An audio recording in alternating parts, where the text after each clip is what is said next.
How are we doing, guys?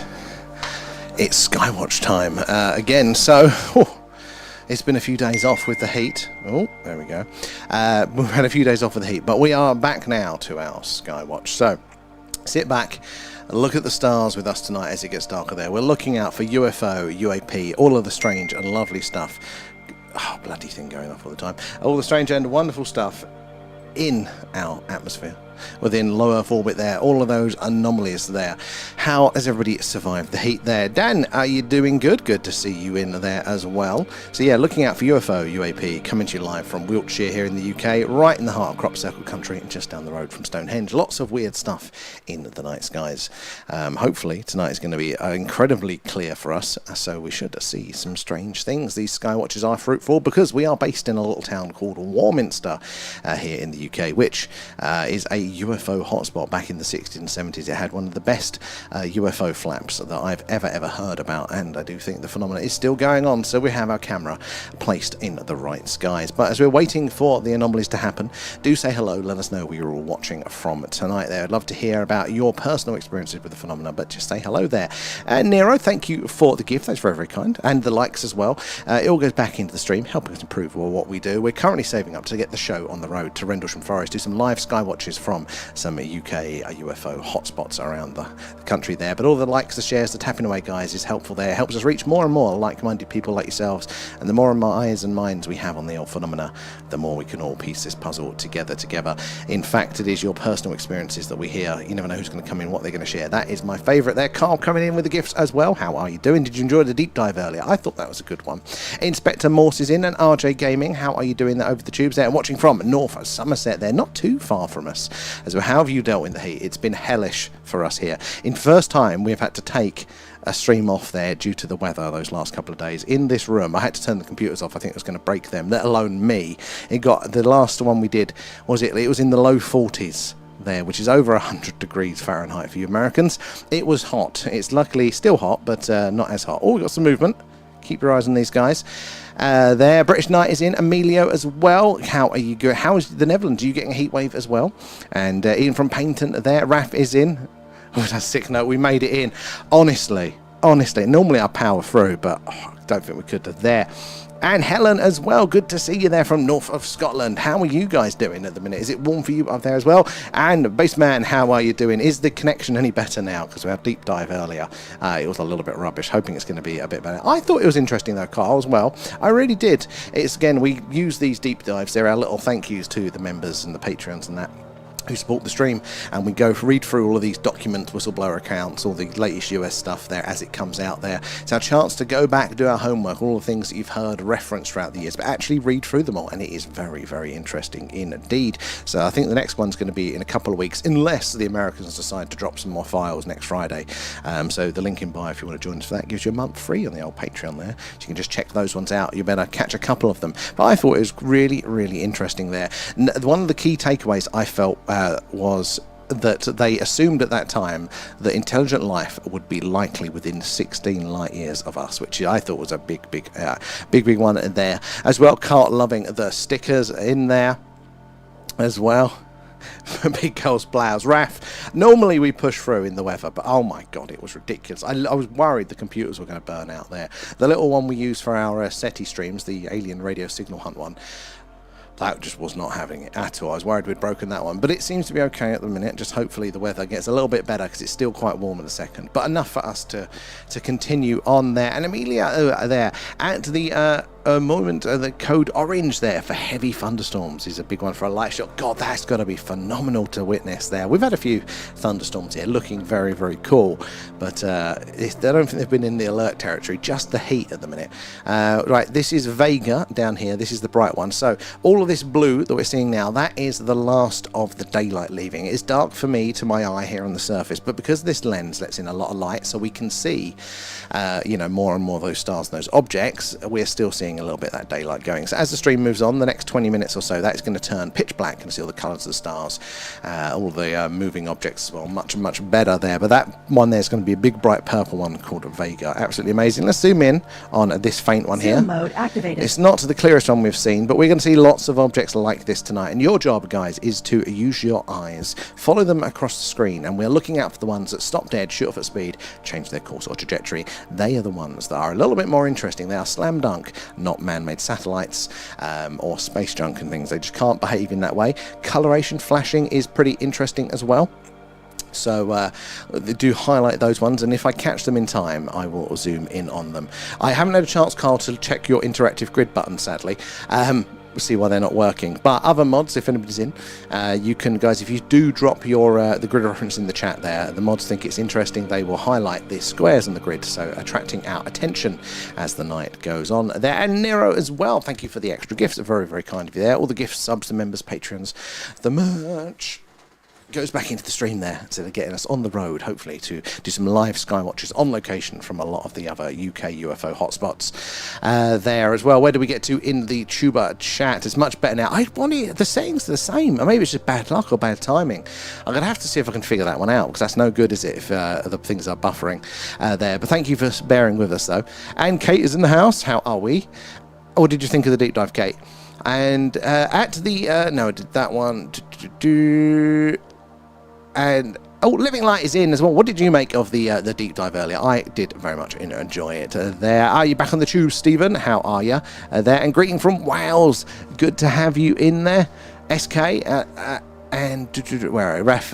And as Raf says there, it is the likes and the likes and the shares that do help us reach more and more like-minded people like yourselves. Again, the more people we can get in, you never know who is going to share their experiences with the phenomena. That is my favourite bit, the thing that has changed my understanding the most. Even though we have seen some cool things. Oh, look, is that a plane? That's quite fast for a plane. That's got to be low. Look at that one. Yeah, that's got to be a plane. Zoom mode activated. So that is what a plane looks like in comparison to all of the other things there flying around. Let's get the old flight radar up, see if it's a listed one. Where are we? There, go off the screen. What have we got around us? Yeah, that is Houston to Frankfurt there, 747. Okay. There we go. It's a good reference point to see what these things are going to look like tonight. And they said it's much faster because it's closer down to us there, and much bigger, much brighter there. So it gives us a little standard for the things that we are going to be looking at there. And Catholic, how are you doing there? Hi from Northampton. How are you guys doing in the heat? It has been horrendous here. So normally we are on pretty much every night, come what may, unless there's technical failure. But... oh my god, those last few nights, it was just too hot. It was too hot in this room with all the electronics and stuff. I had to turn it all off to survive there. And Indigo, good to see ya. Hello, watching from Gosport. You watched Contacts in the Wood there, the Jonathan Reed story. Fascinating and disturbing tale. I feel like it's one that I've seen, but I can't quite remember on that one. Contact in the Woods, that does ring a bell. What's the gist of that encounter, Indigo? Tell us a bit more on that one. And yeah, I thought that was a pretty good one there, and it was a sort of a more in-depth than usual. Yeah, sometimes you never know with the documents, do you? But that one I did very much enjoy. What is the next deep dive coming up? So guys, the next one is going to be... oh, where is my page for all these things? Let's have a look live. There we go. Right, so the next one is going to be the Saturday, no, that's today. So Friday, the 10th of July then. It's a CIA scientific panel, advisory panel on unidentified flying objects there. Is this the Robertson panel? Again, this is one that was referenced, so we're going to be reading through the documents related to that one. Unless the Americans, as I say, drop another files a load, and then we'll catch that one in real time when that one comes out. And Nero coming in with more gifts again as well. There is all appreciated, and it all goes back into the stream there. And I see the hearts popping up there. It is the likes and shares, guys, there that really do help us meet all of you guys. You never know who's going to come in and what they're going to share with the phenomena. Let's get the brightness up. But if you are just joining us, do give us a follow, because as I said, we do this pretty much every night unless there's a heat wave and nothing works there. But yeah, if it's clear nights, it's this. It's the UFO UAP Skywatch coming to you live from Wiltshire in the UK, right in the heart of Crop Circle country and just down the road from Stonehenge, so lots of strange things to see in the night sky. If it's a cloudy night, we do this, the alien radio signal hunt there. We're listening to what's called the hydrogen line, the channel on the radio dial where scientists theorise that if ET's out there, it's where they'll leave the message, where the wow signal was heard, and if the moon is up, I'm not going to be bothered. It looks like that. We're looking for strange stuff, and we have seen some strange things there. Oh, Living Light, thank you for the super chat there. That is incredibly kind of you there. Thank you so much for the deep dives there. That is very, very kind of you, Living Light. But the deep dives are thank you to you guys for supporting us. Yeah, but thank you. It's very, very kind there. So it all goes back into the stream there. So yeah, going hopefully to Rendlesham Forest. That is what we're excited for at the minute. They're doing a live Skywatch, kicking off our UK tour, and hopefully one day when it all goes well, we'll do an international tour. The gates of Area 51 are live Skywatch. Roswell crash site, all of the places. I think that would be incredibly awesome to do there. But we can dream, can't we? We've got a couple of bits of movement on the screen. Now look at these two about to cross paths there. Now these, zoom mode activated. I said at a second, they are moving in straight lines at consistent speeds. So until they do something strange, we can't say otherwise that they're anything more than man-made objects. But just like the report that we did read in the another interesting point from the deep dive we literally just did there, they was talking about, they actually did the statistics on the more data and the more credible the witness, does that mean that we're able to disprove the sighting? So this is used a lot from the debunkers there, which was, well, if we had had more data, we would have been able to confirm that it was Venus that they were saying, it was a meteorite, or it was a secret plane, or something like that. That is their point. If we just had more data, then we'd be able to disprove more of them. There's probably nothing going on. But actually, the data looks more the opposite way. That actually, the more details that we have, the more we can filter out the explained, and we are left with the big U, the big unidentified there. So again, another reason why I love doing those deep dives. You can still catch that one back on the replay. It should be over on Patreon and YouTube for that one. And Indigo, the doctor was walking in the woods with his dog, and the dog ran ahead, and Dr. Reed, caught up with the alien, was throwing the dog around. How good is this? The way he stuffed her in the freezer? Yeah, that was the one. Yes, I thought it may have been that one. Again, a very, very interesting count there. The images from that one as well are very, very, I say, cool to see. But yeah, I did like that one. And I sat there, witness there, free BBC for all America, there for all Americans. It's not that good. You don't want that. We have to bloody pay for it also. It's only fair. Where I am to the sea, how are you going in there as well? And Dara, good to see you too. Thank you for the gifts. Appreciate all of those as well there. And life goal, Area 51. It really is, but you obviously, when you're going to Area 51, it's the how you're doing it is going to be important there. You don't want to be, handcuffed and locked in one of the cells next to Alan, just chilling out down there. You want to be going as a guest, or just outside the gates. But yeah, live Skywatches, guys. That is the ultimate goal from all of the UFO hotspots internationally. But for now, we are aiming our sights zoom mode on Rendlesham Forest to do a live special. That will be the next goal. We should hopefully, I'm going to talk to Pete, and I don't know what the weather's looking like for this coming week. Let's have a quick look, see if he wants to do another live on location locally. Hopefully the cows won't harass us. Oh, okay. Weather's looking mainly clear. Actually, no, weather is looking clear for Thursday, so if that holds, maybe we can get another live on location more locally around here. And so the last time was really good. We got up to the old Iron Age hill forts that surround the town, which might be the very reason why there is so much strange activity and all those UFO activities here as well. But where historically back in the 60s and 70s lots of sightings have happened, and it is no different when we take the show and you guys up there with us. Although last time it ended very abruptly as we got attacked by 30 cows, which was quite funny to see in of itself. It wasn't the aliens, it was the cows. There, where did we get to? And you will hire a camper van and park at the gates till they move you on. Exactly, because Kate, they talk about, was it the white van men? What is it they call them? The white Jeep guys or whatever they call it. The security at Area 51. Dodo, how are you doing? Thank you for the gift. They talk about them, don't they? But that's just content for us. That's what we want to see. That's as good as the UFOs. You're on camera, lads. You're live. There's probably some sort of law that will get us done. Done quickly, put us in an American prison for the rest of the trip, and after which you will hopefully pick up a hitchhiking alien or something. Yeah, it's going to go just like the film Paul. And where are we? There. Nija, how are you doing there? Where are you joining us from? Thank you for the follow. Appreciate that, guys. Do make sure you are following. As I say, we do this pretty much every night. That's it. The Camo Dudes, Raf, 100% Gaza. How are you doing?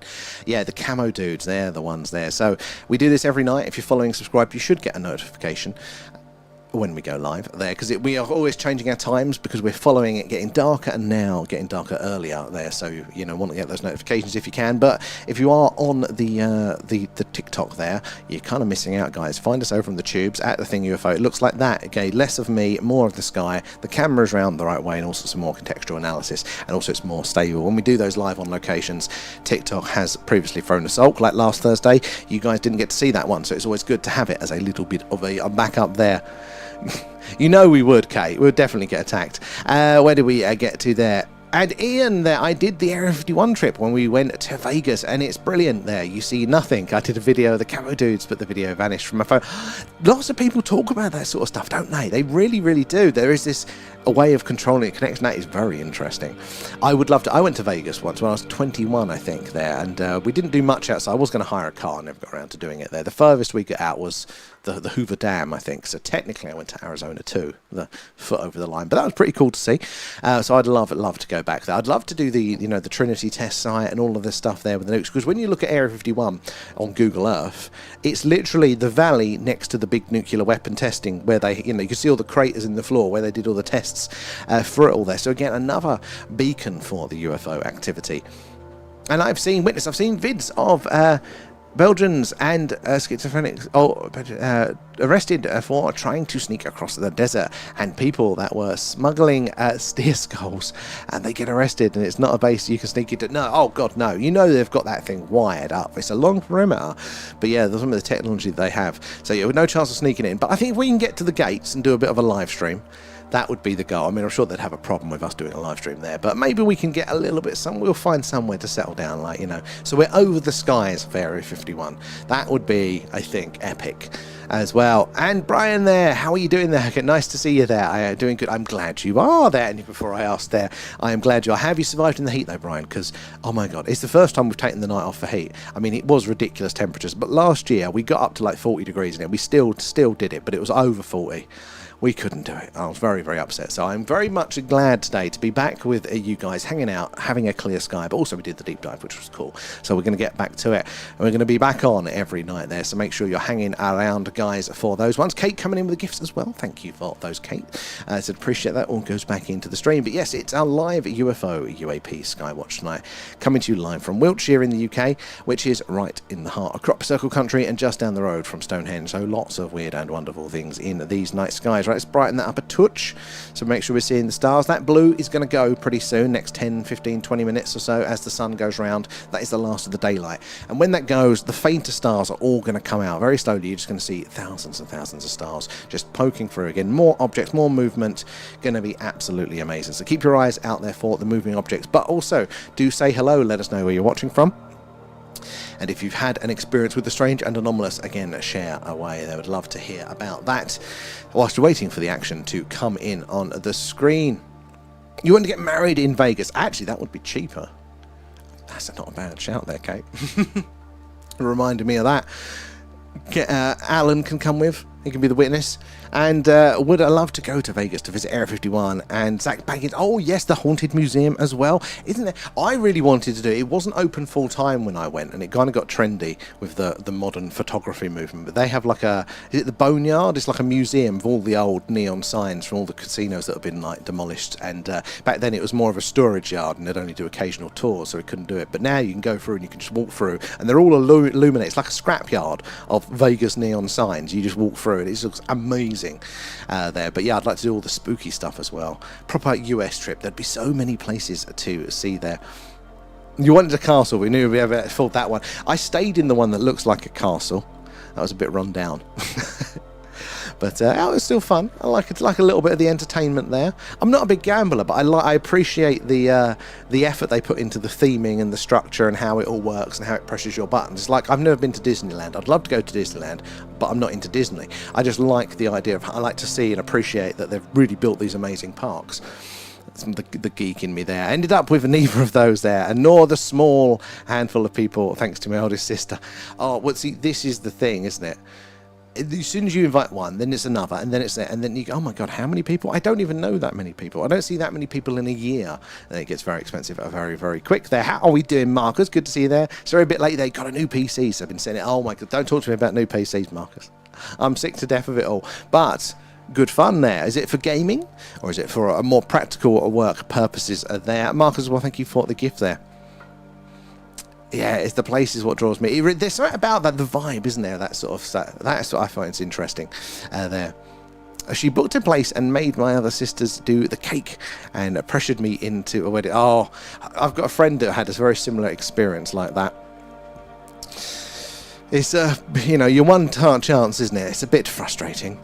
Where are we over on the tubes? You're having a chat there, and I love a thunderstorm. Bring it on, Indigo. We did one once, didn't we? We're doing a skywatch, and it wasn't too long ago, and the clouds started to roll in, and I thought I'm just going to go down and check where those clouds are, and literally I was out with a camera. The bolts of lightning started coming in. So I pointed the camera down. You see the bolts of lightning, and that was it. We've got to pack it away because knowing our luck, that 1 in a million, it would be straight on to the camera. But they do look incredibly impressive.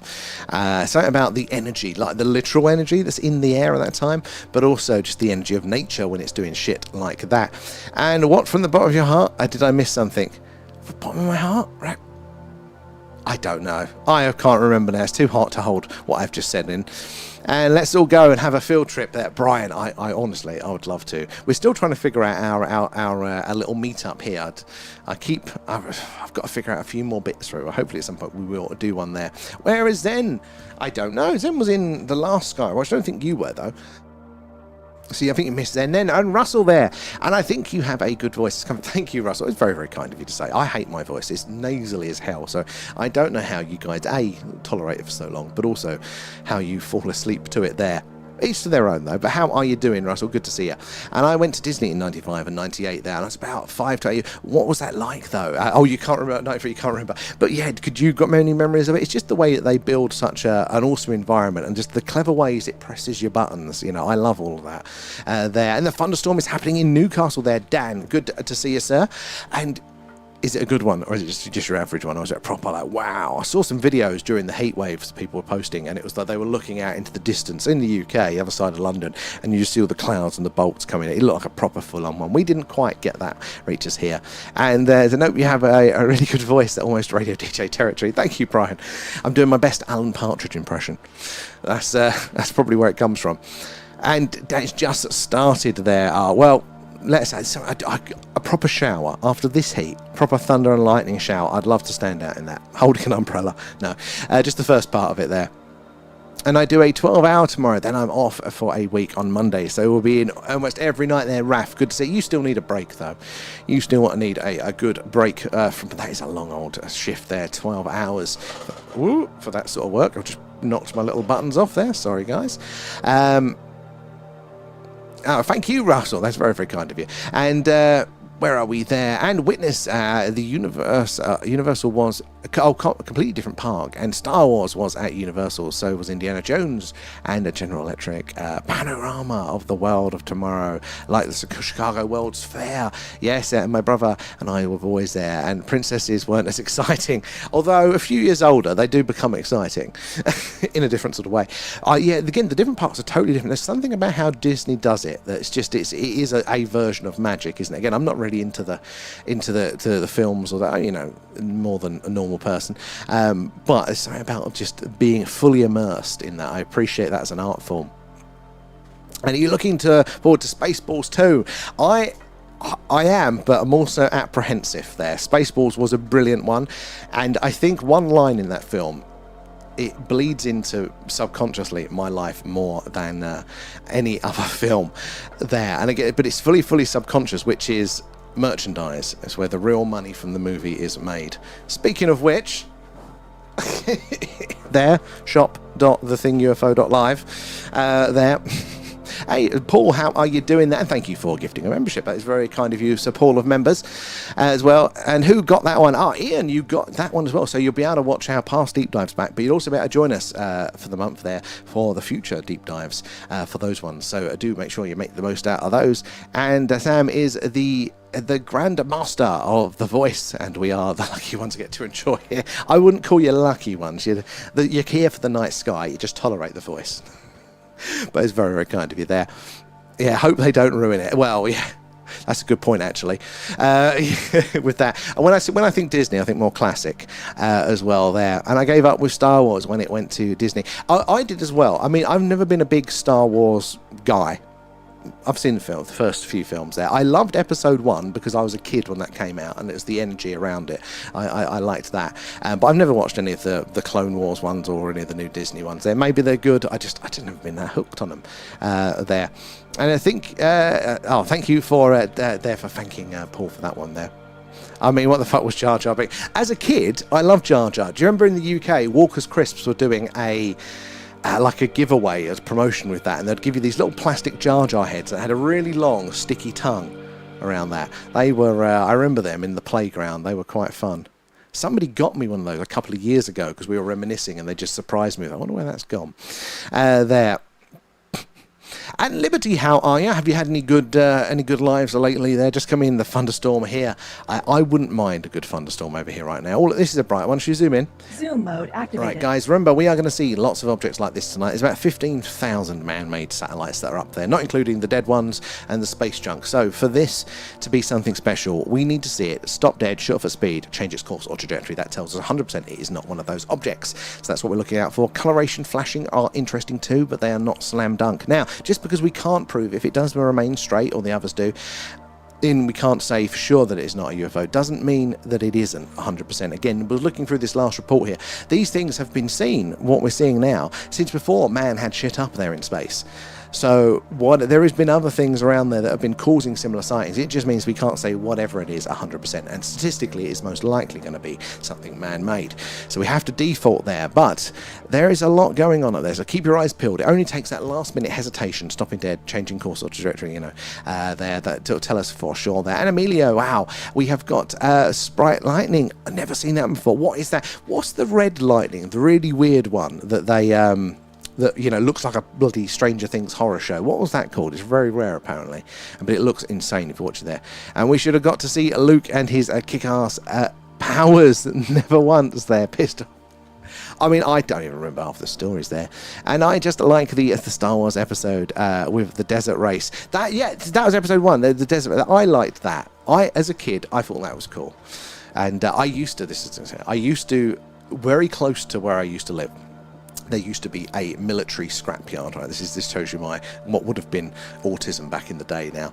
And my dad used to take me to this scrapyard, but it was like a scrapyard like you'd imagine, but a military one. So they'd get all the tanks, fighter planes, even big commercial jets in there. There were missiles stacked up and all sorts of weird military optics and just everything they would clear out. It was just this amazing place for a kid to be able to go and just rip a bit of something off and go, right, I'm going to take this home.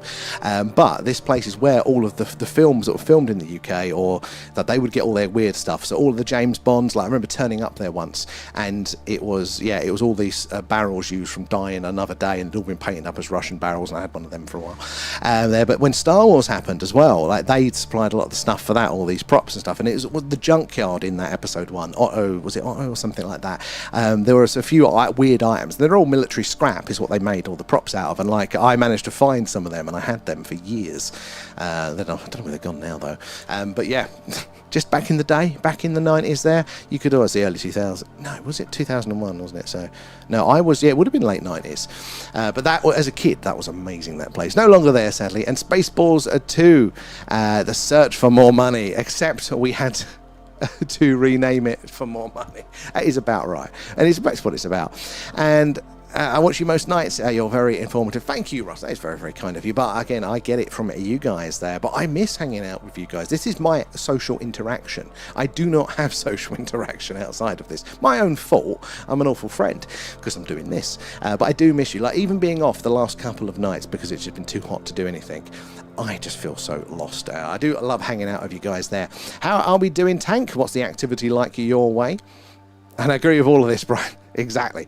And I miss the old scrap years before health and safety. Again, like, you would crawl around in all of this stuff. Like, yeah, health and safety. I mean, I'm sure a few people died, but yeah, honestly, you couldn't do it now. You couldn't do it.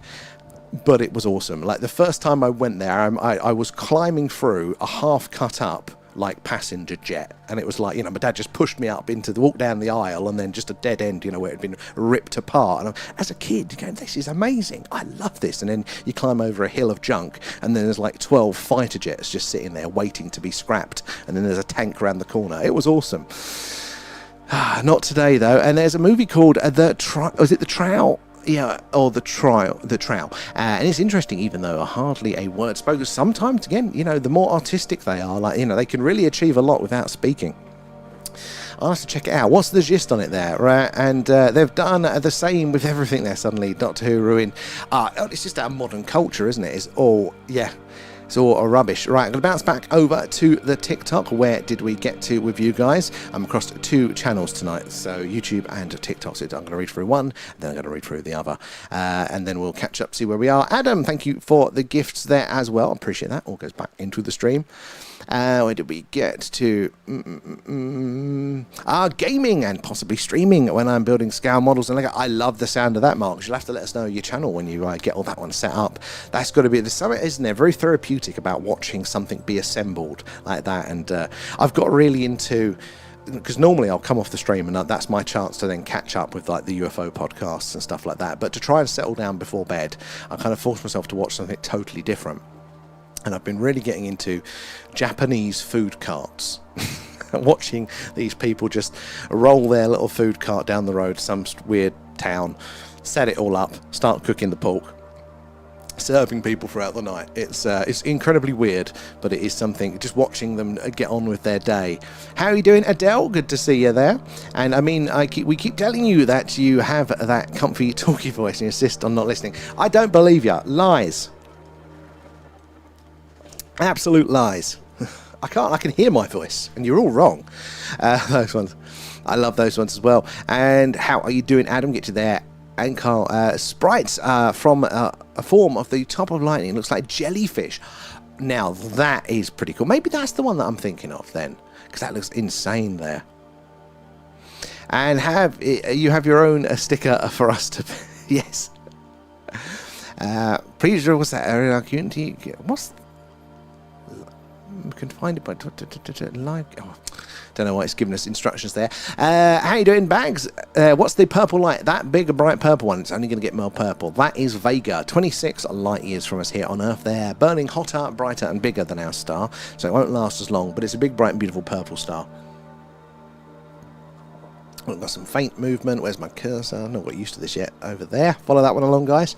But yeah, as that blue goes, the colours are going to come out of all of the stars there, but particularly Vega, which is going to be our summer stream mascot there. We're going to be following that one around for probably until September, October time there. And TikTok Ramroads, how are you doing tonight? How have you survived the heat? Thank you for the gifts there.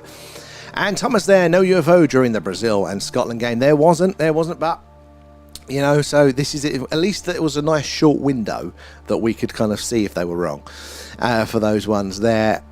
Activate your own sticker. What's the sticker? I don't know where to activate that one, Adam, sadly.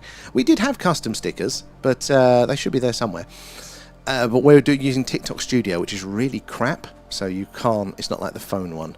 Is there anything in the settings here? More chat settings. Let's have a quick look. Let's have a quick look if it loads up some chat settings.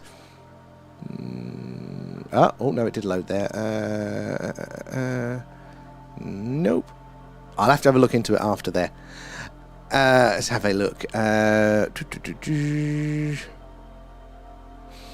And fast results there. I have just made a crazy video with blue lights flying into a thunderstorm here in Holland there. Can I say it? Yeah, 100%. You can try and send it here on the chat or as a private message, or we should have an email link somewhere in our thing there. And then again, I hate the sound of my own voice. Your own voice is awful, isn't it? Not your voice, but when you're hearing your own there. And good evening. How you doing, Brazil? Good to see you there. And I think that's kind of normal, though. You're not really supposed to hear yourself. Isn't it something to do with bone conduction? abduction, like, because you're hearing your voice through your own vibrations rather than audibly how other people hear it. See, that's why you hear it slightly different, they said there. Oh, it's your own gift. That TikTok has a max. Oh, I have no idea how to actually access it, though. Oh, let me scroll up to things to make sure I did get the thing. Where is it? Please reveal our community gift, and you can find it by tapping the live gifts. Yeah, I haven't got that option here, and it's assuming I'm on mobile, but I'm not. Is it in this one, if I'm on here? Let's have a look. Oh, bloody hell, it takes me a while. Oh, maybe. Right, what is this? No, this is... no, that's not the one.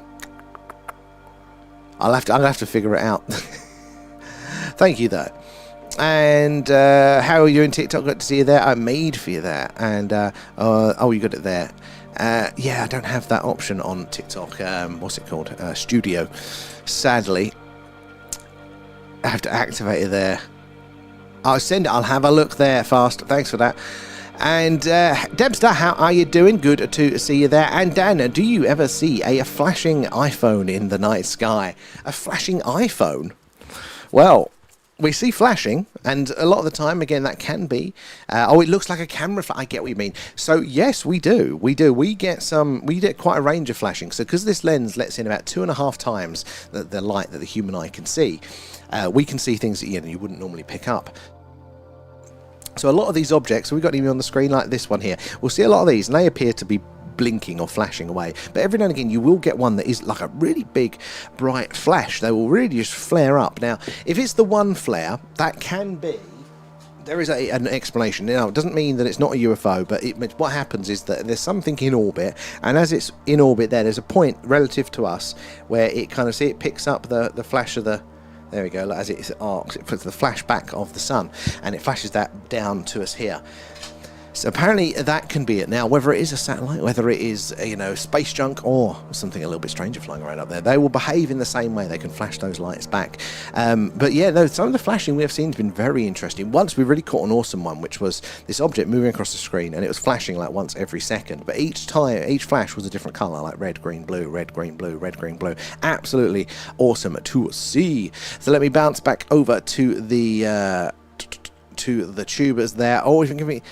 so it should be... I'm trying to think about putting it out public. Actually, no, I should be able to do it. It's either...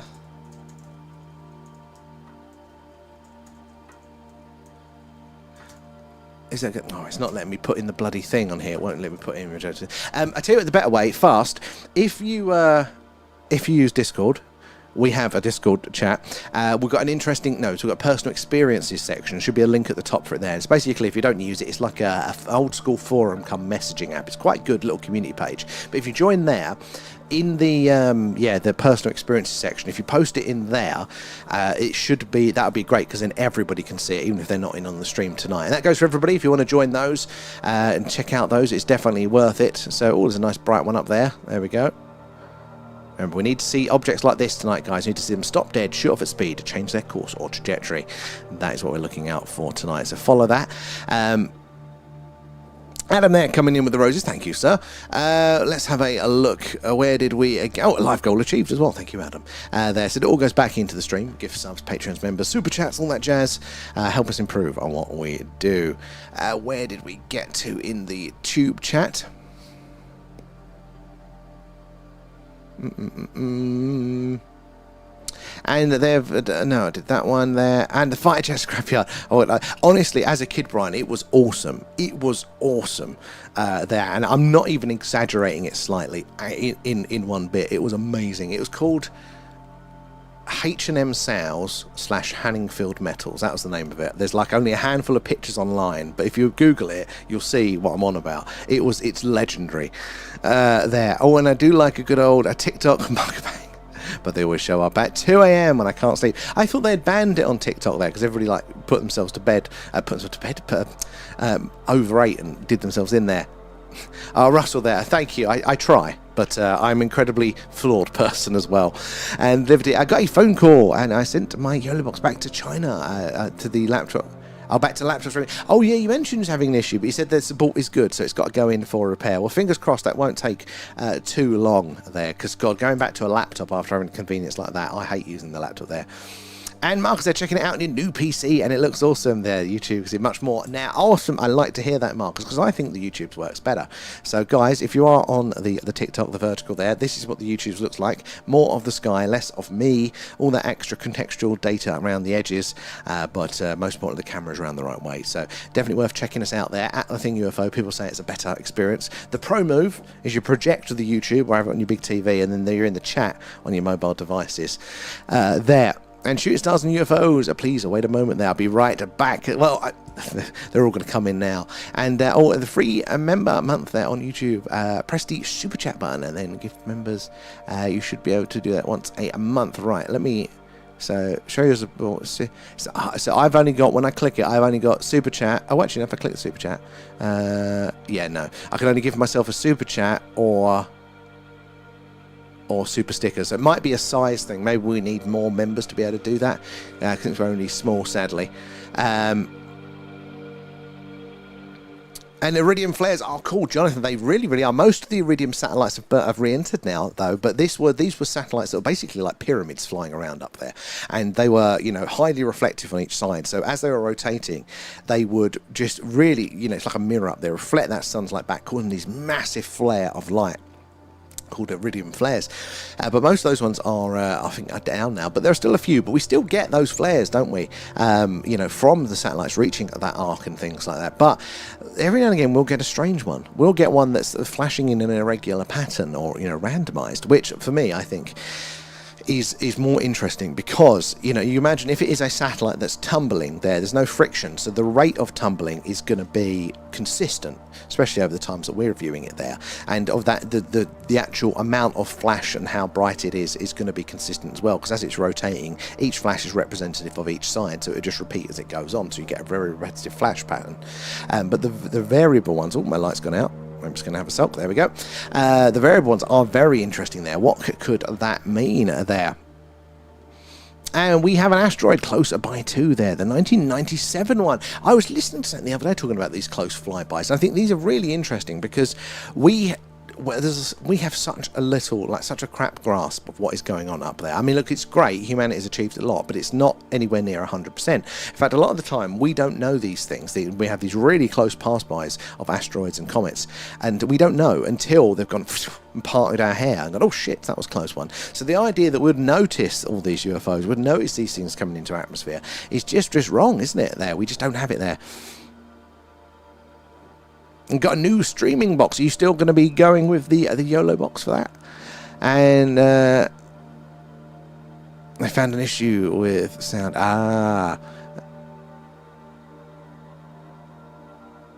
Oh, you can't do it on your ones. Oh, that's just interesting. No, I can't do it on this one, sadly. I don't know, but we shouldn't be a brand account, though. And the Crop Circle Poppy Field in Wiltshire on the June the 24th. I didn't see the one in the Poppy Field. I'm going to have to have a look for that one. I did see another one recently. It was absolutely amazing. We do need to see if we can go visit one again this year. Literally just before we started doing this stream, it was the end of May last year, and there was a crop circle just outside of town, which kicked all of this off for us. And that was phenomenal to go and visit. And we said, right in the heart of crop circle country, should we pull our finger out and go do there. And Apple user, how are you doing? Good to see you in from Derby. How are your skies tonight? There are a few thunderstorms up your sort of way there. Adam, it's 12 o'clock there. It is almost, it's 11:36 for us here down in Wiltshire. And Joseph there, greetings fellow Earthlings. How are you doing, Joseph? And may I ask what kind of setup you use? Of course they're Apple user, no problem at all. So we're using a Sony A7 camera with a very good lens. Can't remember the name of the lens, letters and numbers, Chinese one. They're pointing up to the night sky. Very long HDMI lead, comes in to here to capture it in the software. We've got a little pan and tilt head which helps us move the camera. In fact, if I just move it a touch, there we go. Let's get Vega in shot a bit more there. So yeah, we can control the position when it wants to work there. But it's quite simple. There, Adam as well, and Dan, guys, thank you for the follows. Do appreciate those, guys. make sure everybody that you are following or subscribed, whatever it is, wherever you are, because we are on pretty much every night. I've had a couple of days off this week because it was too hot to run the equipment, first time for that. But yeah, we are on pretty much every night. And so based here in the heart of Crop Circle country, we see some very strange things in the night sky. So if it's a clear night, it's this. It's the UFO UAP Skywatch. And again, it's not even at full strength yet, guys. That blue means that the daylight is still present there. The sun hasn't fully gone around. So that's going to go pitch black. We're going to see all the colours of those stars, more and more moving objects, like this faint one here. There's going to be lots of activity tonight, so yeah, make sure you're following for those. On the cloudy nights, we do the alien radio signal hunt. Looks like that. We use modern technology, big dish there, pointed to the night sky, listing on what's called the hydrogen line, and that is the channel on the radio dial that scientists think we are most likely to hear a message from ET. It's where the WOW signal is heard, and many other signals since then. So kind of like the film Contact, and if the moon is up, it looks like that, and we've seen some strange things on the surface of the moon there. So yeah, we're always doing something relating to the phenomena. So do say hello and let us know where you're all watching from tonight there. And I'm 337. Thank you for the gifts there. Adam too, and TikTok again. Appreciate those guys. All goes back into the stream, helping us improve what we're doing there. And Adam coming in with the shares. So it's the likes and shares that does help us reach more and more like-minded people like yourselves. And the more eyes and minds we get on the old phenomena, so the more we can all piece this puzzle together. But you never know who's going to come in and what experience with the phenomena they are going to share. That is literally my favourite part about all this. It's the thing that has changed my understanding of the phenomena the most, is hearing all of your accounts with it all there. So Adam, do appreciate those ones there, the tapping away and the shares there. Print Farm, how are you doing there? Finally got your eyepiece for the telescope and the phone attachment. You print the excellent. We're going to see some images soon there. So tomorrow, if the clear skies, try out the stars. Tomorrow is looking clear. Looking forward to seeing those ones. Print Farm there. I hope you've been surviving in the heat. And we just are glad a near-Earth asteroid. We just had an era. This year we do have a lot of them, don't we? And it's surprising how many close calls that we have. We do not have a good understanding of what is out there at any one time. We like to think modern technology, radar, we know every plane that's in the sky. Not true. We know everything that's going to come in and out of our atmosphere. We don't. We say, where are all the aliens?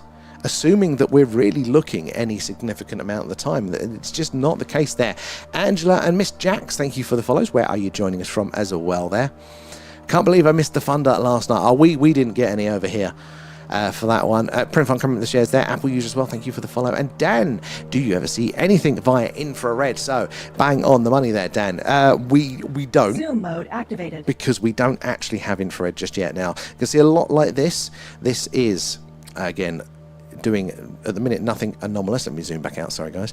There you go. We need to see it stop dead short for speed, change its course or trajectory, then we'll know for sure that it is anomalous. Until then we can't see either way, but statistically it's going to be just a man-made satellite there. So keep your eyes, it only takes that last minute hesitation just before it goes off the screen. But yeah, infrared is bang on the money. It's one thing that we really want to do, because this camera is capable of seeing in infrared and ultraviolet. So for everybody out there, if you're not familiar, the human eye, we see part of the light spectrum. So like when you see all the colours and they kind of blend into each other, orange to yellow, red to orange, all that sort of stuff. That's the light spectrum, and as a human eye we see all of those colours. But on the low end you've got infrared, on the high end you've got ultraviolet. We don't see those, we can't perceive those with our eyes. Some animals do, but anyway, that light is out there all of the time. Now this camera can perceive them, but it has a built-in filter to block it out, so your picture's on shit basically. But we do want to send it off to a gentleman on the Isle of Wight that will do a modification removing that, and then we would be able to see, because the infrared in particular is apparently very active for the phenomenon. Apparently there are a lot of sightings that only happen in the infrared. We've got a cheap set of infrared goggles basically, but they're too zoomed in, so we can't really see enough of the sky to use those ones. But I think it will be game changing when eventually we do get round to doing it there. And how you doing, Bloody Colt? Good to see you there. DJ is in. We are here. Good to see you there. And have you seen the video of the Mars probe that caught a robot-like spider run on the bed? No, I have not seen that one at all, Adam. Now there are lots of interesting things that have been caught on Mars. I thought this was full-on conspiracy theory, because back in the day there was really grainy crap photos and people going, oh look, it looks like an alien structure, and you're going, lads, come on, you're really stretching to that. But nowadays with the high quality stuff, there are really obvious non-natural structures, shapes, objects, like clear cylinders. You know, it blows your mind what is recorded on the surface. It's publicly available out there. I think the channel that I've come across recently, is it Blue Planet Red, I think it is, and basically this whole guy's angle is that there was a civilization on Mars previously. Does some really interesting videos on Mars there, but it does regular updates on things that have been seen in these images. But I haven't seen that one. And look, we do know, again, NASA hasn't quite fully got over the line with this yet, but they did detect organic life currently, microbial life currently on Mars, so maybe something more complex survived as well there. So I'd love to see that one, and if anyone gets that video, I'd like it to also play. Yeah, so great place for that would be interesting things in the Discord, guys. If anyone has got that, would love to see that one. Oh, I've got to remember to hydrate on this. It's still quite warm in here, although everything's cooled down a bit.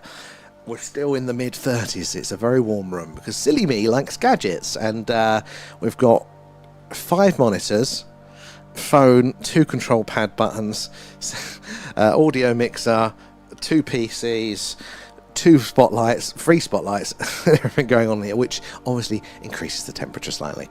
But yeah, we'd love to see that one, guys. Right, let's have a look back over to the tubes. Where did we get to in the chat with you guys? Oh, C2, C3, C2, good spot in there, Marcus. Sorry, I missed that one. And Liberty, yeah, they wanted it back to China, but Wex should be getting me a new one. But they are on. Oh, god damn! Oh, it'd be good though that if without the back order they would have been able to do it. Oh, that's a bloody frustrating thing. They're having to wait for that. And I started watching you on MetaQuest 3, and the screen is a full-size cinema screen. Should miss everything. Right, Brian, you have just upped the game, right? You have got. We're going to have to give out ranks for this, right? Because we call it the pro move. So the pros when you've got the multiple monitors on here, but you're using VR. That's next level. That is I like that, Brian. That is hilarious. And Living Light, there is a theory about the Great Wall of China was built for protection facing China. Oh, so the other way around. I mean, you know, that, I mean, I imagine you could look at which way side the steps were on to point, you know, that one. But I do like interesting flips on this sort of stuff, like, because how do we know these things? You know, we make a lot of assumptions. Well, that's a big one. Zoom mode activated. Just coming in up here. Oh, bloody hell. Not getting used to this zoom, sorry guys. It has a mind of its own half the time, but there it is. Just follow that one off the screen. That is quite a sizable one. Look, comparison to the brightness of that. Now, oh, look, and this one down here. Now, remember the brightness here, the visual representation, the light dot that is moving, is not necessarily representative of the size. Now, it can be, but it's kind of like a car headlight. You know, when it's coming to you and it's really bright, that you're seeing a big ball of light isn't necessarily the shape of the car, is it, or even the size of the car. It's basically just how bright the damn thing is. So again, similar thing with these objects up here. There's 2 faint ones there. They're going to be a lot smaller most of the time, but you know, that brightness can be increased by its position relative to the sun, but also how close it is or how large it is there. So it's an interesting one, trying to figure out what we're seeing with all of these things that are down here. The film The Great Wall alludes to that theory in essence. Really interesting to keep the Chinese in. Where did we get to? In 10 years, someone will reflect and say that a UFO hunt was always searching for something there. 17, only 17. Can you believe this time last year we were over 100? We were definitely in TikTok's doghouse on that side. How are we doing over on the tubes tonight? But yeah, this is the thing. We're going to look back when disclosure is out there. And, you know, guys, we're going to be ahead of the game, I think, very much so. We were the pioneers of it there. How are you doing, Oscar? How are you feeling there? And Rory, how does this work? Now, I haven't ever seen this before, but I've had my own UFO encounters. Rory, well, very much welcome in. Where in the world are you joining us from? It's good to see you. So basically, what we're doing tonight is a good question, is our live UFO hunt. We have a camera pointed up to the night sky, with a very good lens that's going to let in a lot of light, so we have an opportunity to see anything that is going on up there in the night sky. And we are live from Wiltshire in the UK, which is right in the heart of Crop Circle country, and just down the road from Stonehenge. So lots of weird stuff in these skies. In fact, this little town had a 10-year-long UFO flap. It was insane. I don't know why it doesn't get more press, because it's the only account that I know of where it was all the time. It was constant. It wasn't just like a couple of events. Is that a flash? Oh yeah, we've got a flasher. It wasn't just a couple of events. It was constantly there. So there you go. Look at this one here, flashing in and out. Now, see if we can time those flashes. If it is consistent, so it's a little flash and big flash, is it? Flares up to a big one. No. If that's variable, and that's interesting. So what's... Oh, that was a big one. Let's zoom back out on this one so we can get it in context. Sorry, guys. There it is. Right, so what's happening, regardless of what that object actually is so it's flying around up there, and see how, look, cut the light. So flash, no flash, flash, no flash. So as it's moving, it's doing that, basically. So if it's a satellite, they're designed to point, the modern ones anyway, are designed to point one way. Their antennae, if it's a communication satellite like Starlink, is designed to point down, so we can, receive and transmit, and its solar panels point towards the sun. If it's rotating, it's the end of its life there. It's falling out, it's gone a bit awry. It's not doing its job, essentially, if they're rotating. But if it's a regular, repeated pattern of a flash, that is, again, you can imagine, look, this is two sides, so that flash is going to look the same. There's no resistance, so it's not going to slow down. It's just going to go flash, no flash, flash, no flash. And obviously a more complicated shape like a satellite will have its own pattern to it, but if it repeats, that's in the line of expected. But if it's variable, you go, well, what is that then? That is very, very interesting indeed. Love a nice one there that seems to be brightening up a little bit. Oh, we are getting some interesting ones tonight. When they flash just the once, like they kind of build up and then fade out, that again, it can be the objects are just getting to that point closest relative to us to the sun there. And again, doesn't mean that it is 100% a satellite, it's just most likely going to be that. But it still could be anomalous. But yeah, these objects flying around up there, see, as it gets close, it gets brighter like that there, just relative to us. You get that little flash like that happens. Again, whether it's a UFO, whether it's a satellite, whether it's space junk, they're all going to be reflecting that sun's light back down to us here, looking very, very same, very, very similar. The only way we can tell if something up there is anomalous is by its movement. That for us is a slam dunk, because those objects are falling to Earth in a big circle. These satellites and space junk, that's what an orbit is. It's falling but in a big circle there. So it takes a lot of energy to stop or to change speed, course, or position there. Satellites, space junk can't. It's a passive object there. It just has to just go with the flow. Satellites can adjust their orbits and their altitude, but very, very subtly, and like any change is done over the full orbit of the Earth or more, so we wouldn't notice any movement there. But if we see something zigzag or stop or go to a right angle or anything like that, that is slam dunk anomalous for us there. Again, flashing can be interesting, but it's not as easy there. Same as coloration as, oh wow. And bottom corner of A2, Vega there, two double stars that both orbit each other. So, okay, so is it those ones? Has it moved along? Because I moved it along now. Is it these ones here, maybe? Is it those ones orbiting each other, or is it Vega itself? Is Vega a binary system? Good shout there, Oscar. And England, I love that, Rory. You're probably not too far from us there. And you're very, very welcome in. Do tell us about your experience, because that is the thing that I love the most about doing this stream, is when people come in, we get to meet new people, but just hearing everybody's experience. Because before I started doing this, in fact, I started doing this, this town has a history of it. B, we'd just moved here, and look how cool the skies are, moving to the country from the city. But see, it was like, well, I haven't had a UFO, an alien experience. Wonder if I can point my camera up there and we can have one. And we've seen some interesting things, but the thing that's blown me away the most has been everybody coming and sharing their stories. How many people have these experiences, the range of them, and how often. It just blew my mind. This isn't a rare phenomenon that you would definitely think on the outside, oh, this happens occasionally. No, this is there is something kind of going on here with us for a very, very long time. And someone told me that old Trump's wig is an alien there. Kidder takes it off and he's got the face behind it there. And oh, you're on the urgent list there. The shoulder ultrasound Tuesday, MRI there, and Wednesday under review for urgent surgery. Well, hopefully you're going to get that done, and just, so you can get that out of the way, Oscar, there. We're definitely rooting for you there. I believe it there. And Dan, love it. And and a witch there. That's a UFO. Well, most of the time it's going to be man-made objects. There's just statistically most of what is up there. If there's more than, I think there's 15,000 man-made satellites currently working in orbit there. So if we're seeing more objects than we are seeing, where's my mouse? There it is. If we're seeing, more UFOs than we are man-made objects, I think we have to worry. But pay attention. There's gonna be every now and again the ones that act strangely. And they are the ones that are really, really interesting there. Because again, it breaks physics if we see one of these objects stop move and change its course there. And in 2020, at about 8 p.m, in a heat wave, I saw a Tic Tac there, or slash sausage, something like that, flashing red and dropping down and up too fast. So that is so going up and down as well. Like, again, that's not going to be movement there. Was it like within the atmosphere? Or do you think it was really, really high up? That is a very interesting sighting there. No propulsion. So yeah, no, your drones, you'd hear it if you could see it there. And probably some test aircraft they don't want to know about. That's another possibility. I mean, there is always, a spate of sightings, isn't there, whenever there's some sort of conflict. And it makes you think that, a conflict is a great time to roll out all of your secret tech that people haven't seen before. So I do think that's going to be part of the phenomena. But yeah, whether that is it, it's so hard to tell. We see quite a lot of things that we go, right, well, they're not a satellite, it's not a shooting star, it's not a plane, it's not a drone. We can filter out those things through various methods. But then we go, well, what is it?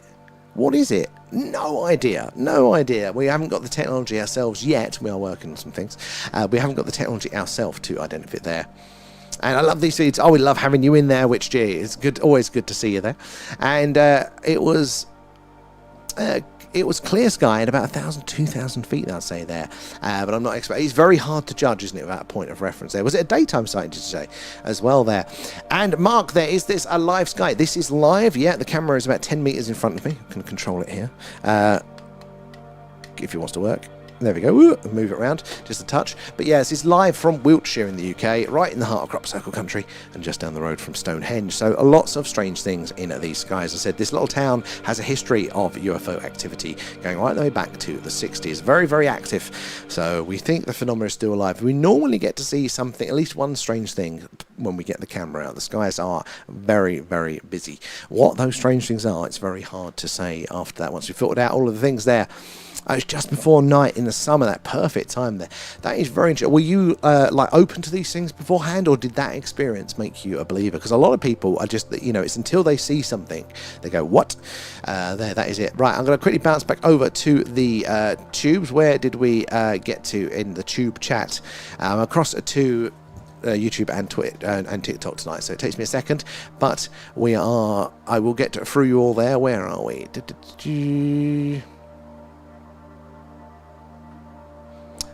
Where did we get to? No, the Great Wall.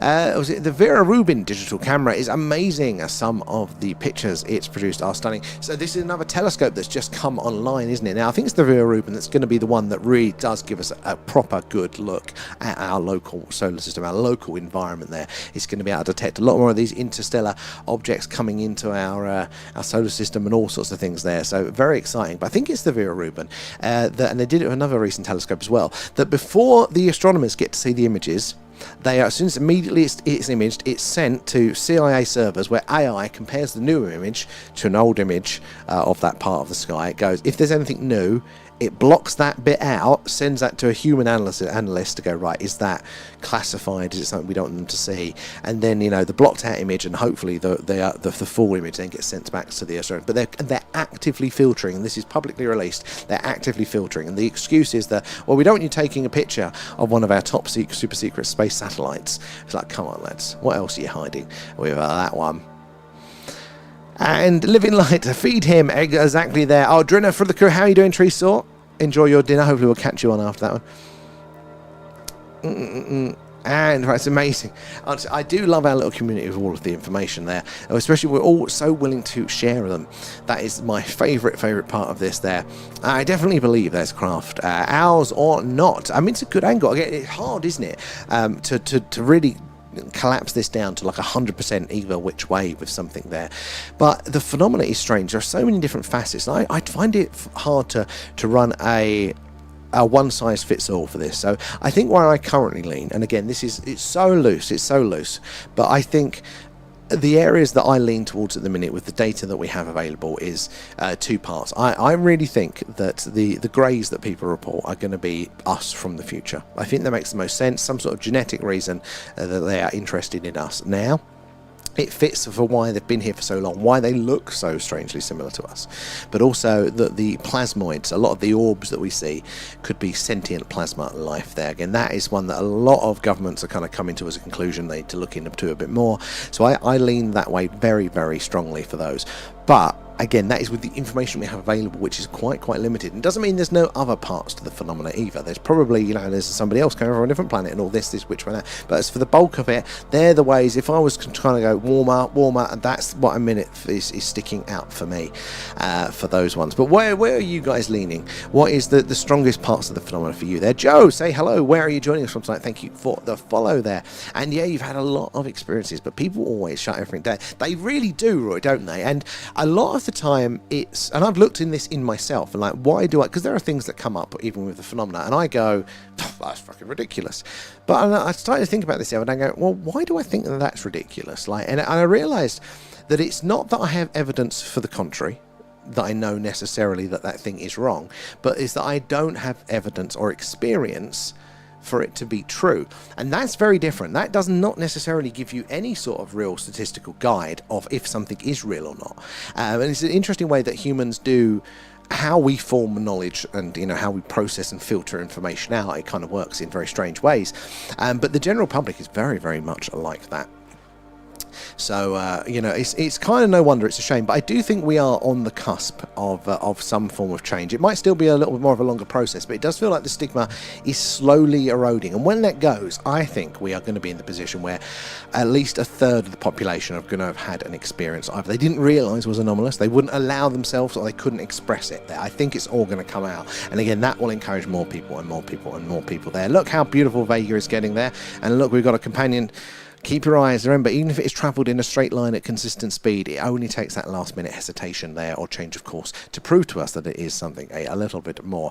Anomalous there. And I think my neighbours are aliens there, Anomalous. And she has an affinity with gnomes. Don't get me started on gnomes, Jesus. I got, when we got spooked up the hill fort, so we're doing the live on location on top of the Iron Age Hill Fort last Thursday, and it's pretty dark up there, but it's a great view. It's flat, but it's pitch black down there, and we have the screen on, so it kind of does my night vision in, so I can't see. But we heard a noise, and it's flat, and there's nothing up there. We heard this noise, and I looked around, and I just saw these, 30 of these just white, blurry faces just proper running really fast towards us. And my brain was going, what's this? Are we being rushed by the local kids? What's going on there? And I went, no, my brain, no, it's too small for kids. And my next thought was gnomes. I just ran through all of the folklore that I'd ever heard of, and what fits this shape and size. And I thought, that's it. We're being rushed by gnomes. This is how it ends. And it turned out it was cows, and it was the diamond of white on top of their black head there. So what we were seeing at that height, and hilarious there. So that stream ended swiftly. So it's always a sighting, guys, or it's some sort of embarrassing hilarity that ensues. So make sure you're following for those. Hopefully we're going to go up soon for those. And we definitely can be the only intelligent life here. Statistically, we should have 7 civilizations close by, a galaxy wide. There, honestly, Brian, this is one thing. We did that deep dive earlier. So every now and again, well, normally every other week, unless there's a drop of files, we do a deep dive for our members and Patreons, looking into either the leaked documents, whistleblower accounts, or in this time it was one of these historical documents there from the Australian Department of Defence. And we're reading through it there, and it's very, very fascinating there. Link in bio if you want to join. First month is free on the Patreon. But it was they said in this, it really just jumped out at me, and I thought it was brilliant. At the time, they thought it was very, very likely that there would be intelligent civilizations within 16 light years of our solar system with the Earth. That isn't far at all. That is not far. Our closest neighbour is 4.2 light years away. So there are a handful of good star candidates there. So I thought that was really, really interesting. So I totally makes sense to me there, Brian. And living like if an alien at an alien visit there, some people might recognise this feeling, waking up from sleep and wanting to move, but somehow being unable, and it feels truly helpless. I've heard a lot of the abductee cases around that, and I believe that we are unique and being observed there. Then We are all different. Oh, it's an interesting one there. I think there's lots of reasons why people would be observing us there. You know, even if life itself isn't that rare, you know, or maybe we're not particularly special, well, we might still be unique. You know, like all of the different species are all individuals there. They're all unique, aren't they? And again, we still monitor and study ants and stuff. So why would other civilizations not be as interested? Leanne coming in with a gift there. Thank you for those. Thank you for feeding Alan. Nom nom nom. Thanks, guys. And appreciate that. All goes back into the stream, helping us improve what we're doing. In fact, it all goes so not just back into stream, but the minute it's going, saving up to getting us on the road so we can do a live Skywatch from Rendlesham Forest. So we don't just want to do the local hill forts, we want to do a UK tour of all of the hotspots there. So if you want to check out the merch as well, so it all goes back into that. Cool Skywatch t-shirts, all does that. The cows had an e-bike, Liberty. Funny you should say that, because we were going to do a different location. We were going to do Cradle Hill, which is it's actually like a top of a road, like a country lane. There's a little turnaround point there, so you can just park up, nice and convenient. Not as high up, and there's trees that surround it, but that was a big location for the old school Skywatchers. And as we pulled up there, this is the middle of the country, and that country lane goes to a dead end, basically, which is all the military training ranges, because we're literally right on the line of Salisbury Plain military training area. And we're just there, and there's this this hoodlum on an e-bike goes past down this country lane, at top speed, and he was in his balaclava and a puffer jacket, which is something you see around here in the country. And I was looking, and he just kept looking back on us, and I'm like, A, I don't know where he's going, and B, yeah, we maybe don't leave the car unattended. Hey, hello, darling, you okay? Click the 3 dots. No, wait. No, that's the studio view. Yeah, we don't have it on this one. No, you've got live. You've got please reveal your community gift. Yeah, I know, but I can't do it on this one. Why? Because TikTok are stupid. It's this, because we use their software to do it live on the computer, so we're not on the phone. Alan. What? They've made it. It's a heart that says Alan. What? But with an A instead of an E. And it's a little alien dude in a heart. All right, let me just check. Maybe I can do it. I can't actually. My phone is not. If I log in on my phone, maybe it'll allow me to. It's not actually working. Sorry, guys. Well, they've got to unlock that one. Did you make that, Adam? Is that what it was? Or is it TikTok that's made it? I think TikTok's made it. I'm not sure. Right, let's see if it'll allow me to, even though I'm live. But I am live. What was the buttons? It said, you can reveal our community gift. You can find it by tapping 3 dots and live gifts.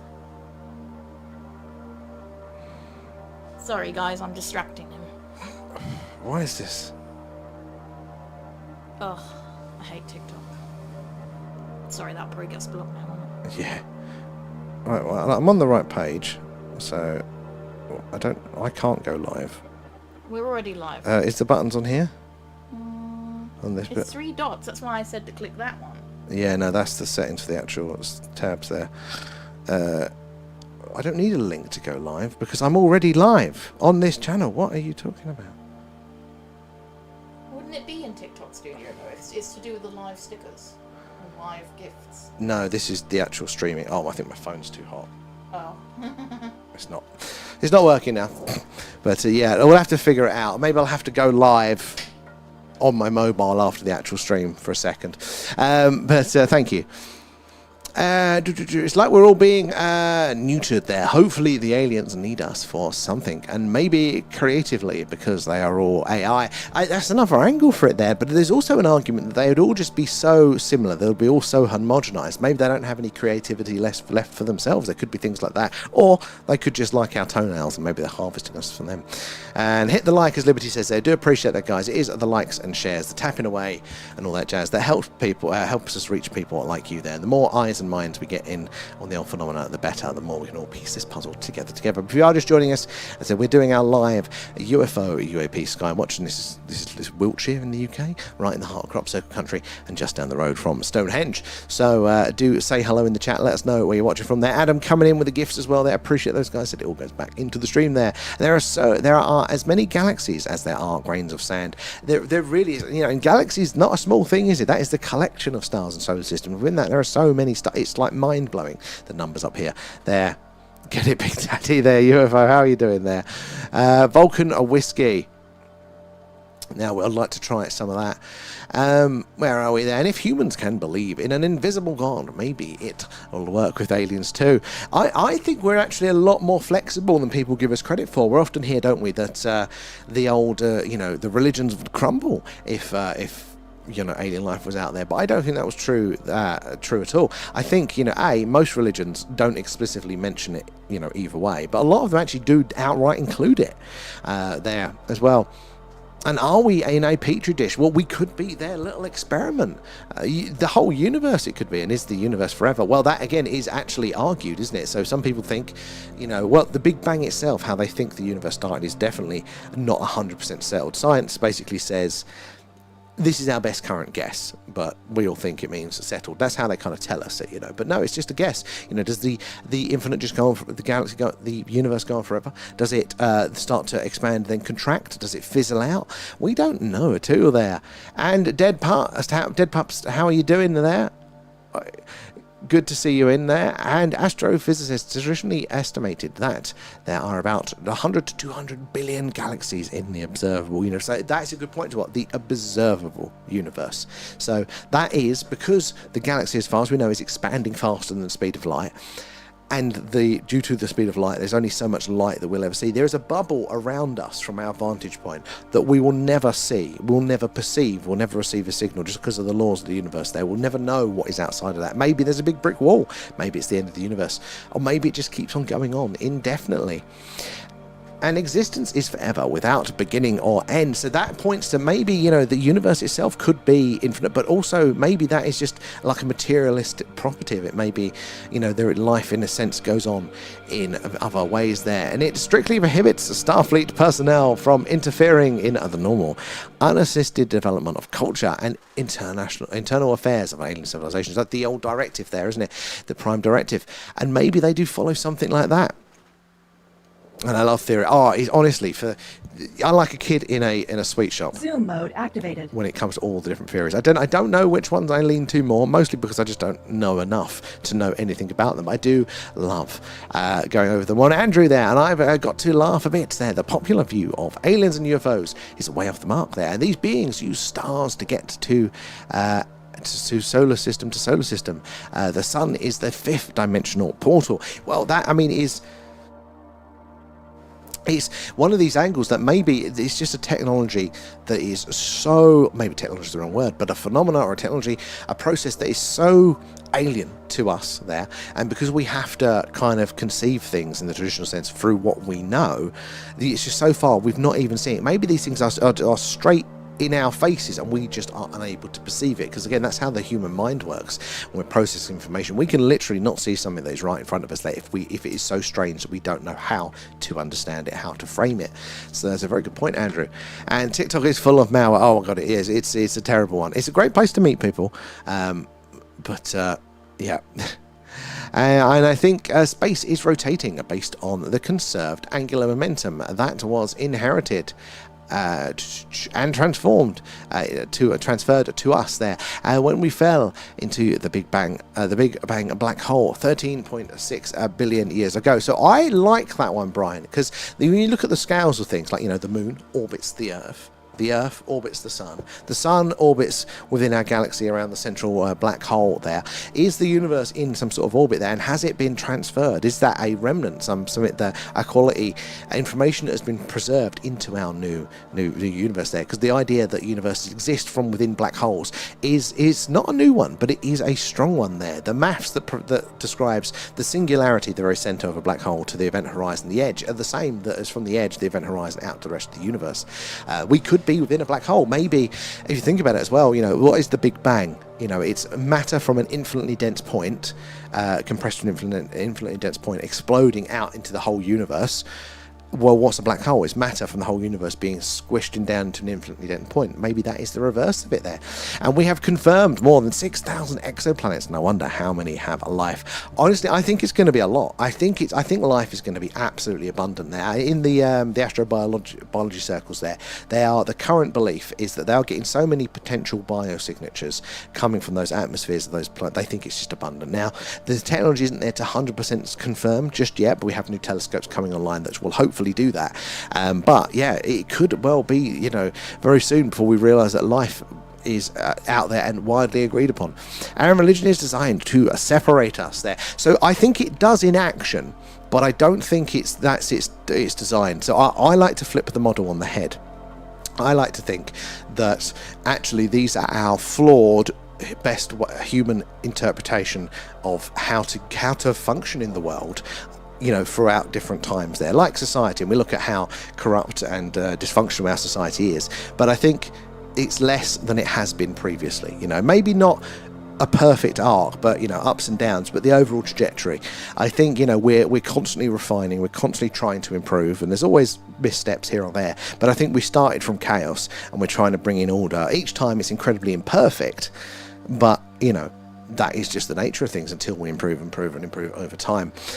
So there as well. And morning, how you doing, John there? And I'm a little late to the party, but it is good to see you. We've been off for a couple of nights, haven't we? Because it was just too hot to even run the equipment there. So good, very good to see you all again, guys. If you're new here, do say hello. Let us know where you're watching from. Make sure you're following and subscribe, because we're on pretty much every night. Have a clear sky tomorrow. I'm just working my way through the YouTube chat, then I'll bounce back over to the TikTok and again there. So I will get to your messages, but good to see you there. And the foundational ethical rule of the United Federation of Planets there. And I was wondering the other day why the church doesn't buy people who have that one there bury people in consecrated ground for those reasons. Is perhaps because their souls, I wonder, the place as a traumatized spirits. I do think that, again, I don't think any of the actions are going to be like 100% nail on the head solutions to problems, but I think it all kind of comes from somewhere. It's people's best attempts to figure things out, and I often wonder if there are indicators in the rules like that do point to what else might be going on, you know, like a very limited version, you know, from times when we didn't have for tools for measurement. I mean, we're still pretty ignorant now, but, you know, like if it's our best attempt to understand a situation. That's an interesting angle they're living like. I like that one there. And that is precisely what is not wanted there. But maybe. And the Big Bang is a theory, and people believe it's a gospel there. And lots of theories are treated as fact when it's wrong. That is, Andrew, now on the head. And when you listen to scientists talk amongst themselves, they use the language which doesn't, you know, lock it in as confirmed. But when they talk publicly, it is that way. And again, we the general public have a bit of a responsibility, because we go, oh, that's what they mean. But no, it's our best working theory. In science, the scientific method, you know, of repeatability, and you can prove certain actions and things, but you would be surprised how much interpretation there is layered on top of a scientific measurement, and things that are taken as you say, as gospel are 100% until they are proved otherwise. You know, it is such an inefficient mechanism. It's the best one we've got, but it is so inefficient, and I find the scientists are religious about science there. You know, they believe and have faith, and it often leads them down the wrong path quite a lot of the time. You know, science just doesn't really work like that, and we're always limited by the tools that we have of our time there. And higher beings have been around here for what, numbers, very much so. You know, this is one thing that blew my mind when starting to look into the phenomena. I come from, you know, the 90s, watching the Discovery Channel special on Roswell and all that sort of stuff, and the odd book here or there, but it was all the same sort of stuff. But it was very, you know, little green men, metal spaceships coming from other planets there. But there is so much more. It looks like they may have been here for the whole time, not even just a very long time, the whole damn time. You know, religious texts talk about this. Folklore could be an interpretation of this. Even cave paintings look like they depict our typical greys there. And so our Pluto got changed from a planet, but they think there's another planet as big as Saturn further out. But I think we would have seen it with the new telescopes by now. So I've heard about this one, and the argument again, they're looking at like evidence of like basically the disruption to some of the outer planets like Neptune and stuff. Like, why is its orbit so weird? Why is the angle of rotation weird? Looks like it's had an interaction with a larger gravitational body, and there is some evidence for this. And we are, I think we're still waiting for, is it Vera Rubin now, the one that can do this? They think that one's going to lock it in. They'll, once it's done a full sweep, and they'll see it or not. But yeah, very hard to detect at the minute. But I did literally just see one article, I didn't go into it, but last night, and it was saying they think that they've written it off now. What was the reason? They think they've written it off. There was a reason that they could explain those things without the need for a big planet. But again, these are people's guesses, their papers. They're not actually locked in. Even if it's our best guess at the minute, it doesn't necessarily mean that it is 100% there. And hey, up there, just stopped off for a burger and surrounded by Harry Styles fans there. But you're in your element there, hey, up. So introduce them to the stream. Hope you're having fun though. And Peter there, dudes.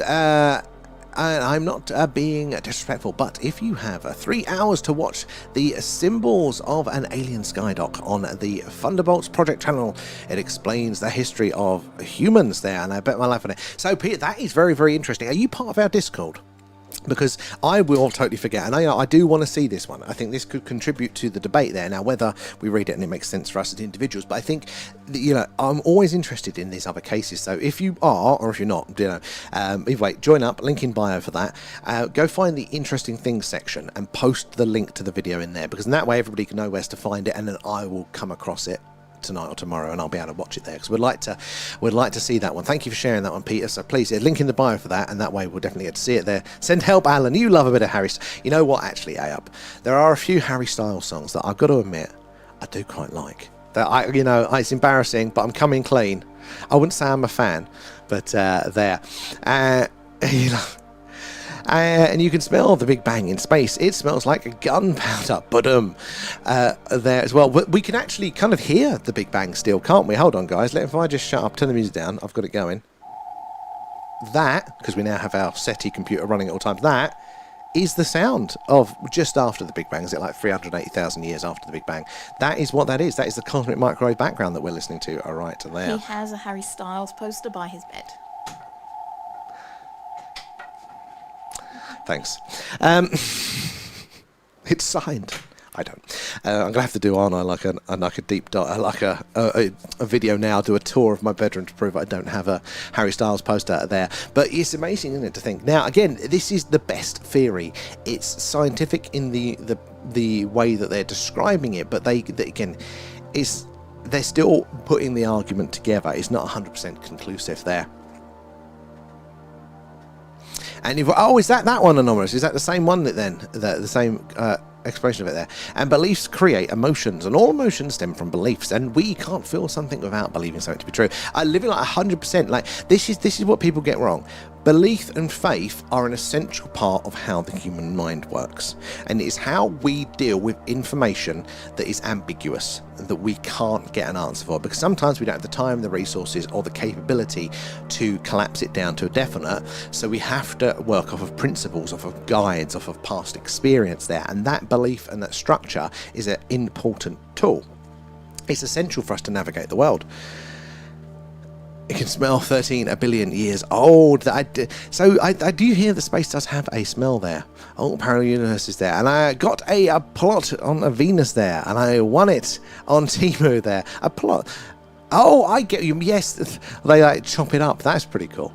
And I have remote viewed space, and if it's possible, there. So the remote viewing is, I find, very, very interesting. But it's one of those areas that I don't have a lot of personal knowledge or confidence like around of how it all functions. I'm a very physical person, which by the looks of it, the universe isn't physical or reductionist, so I'm kind of out of my depth there, but I hear a lot of stuff on it, especially the Mars remote viewing stuff. I find absolutely fascinating there. And the universe, as we know it, as far as it's 13.6 billion years long, and 8.6 billion years old, and there's a lot out there. It is mind-blowing. It's probably, again, that we can't even conceive of how strange it is. And maybe, how are you doing, Rob? Good to see you in there. Maybe we are the aliens, given our inability to cope with the climate there. There are, lots of arguments there. I definitely do think that, at the very least, complex life didn't start on Earth. I think multicellular life was delivered here.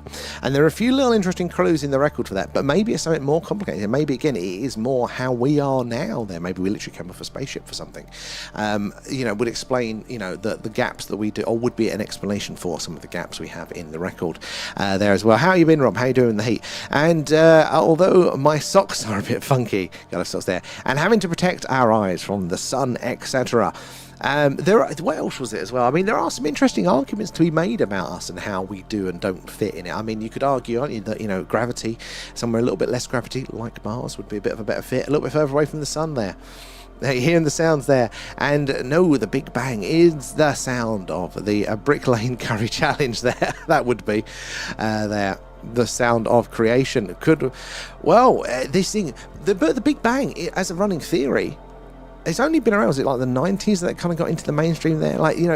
We are so limited. We're probably so far from the mark of understanding reality of these things. It's going to be crazy there.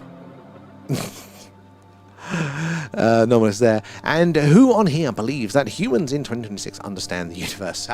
This is the thing. I think that highlights the problem, is that we're trying to do yes or no for these things when really it's a scale. What is the percentage that we understand the universe or our reality? I'm thinking single digits there, whereas mainstream science would probably say into the 80s. So are you? Yes, people in the TikTok chat didn't realise that we were together. Oh, yeah, there we go.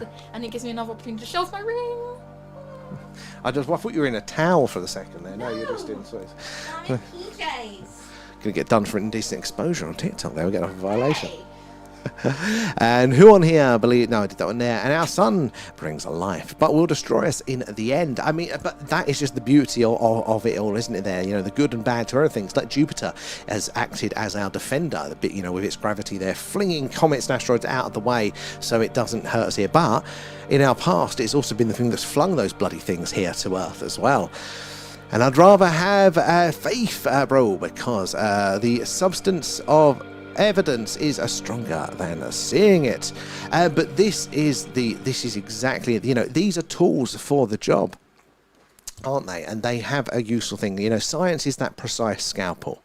But if you're working your way through a jungle, you don't want a scalpel, you want a fucking machete, don't you?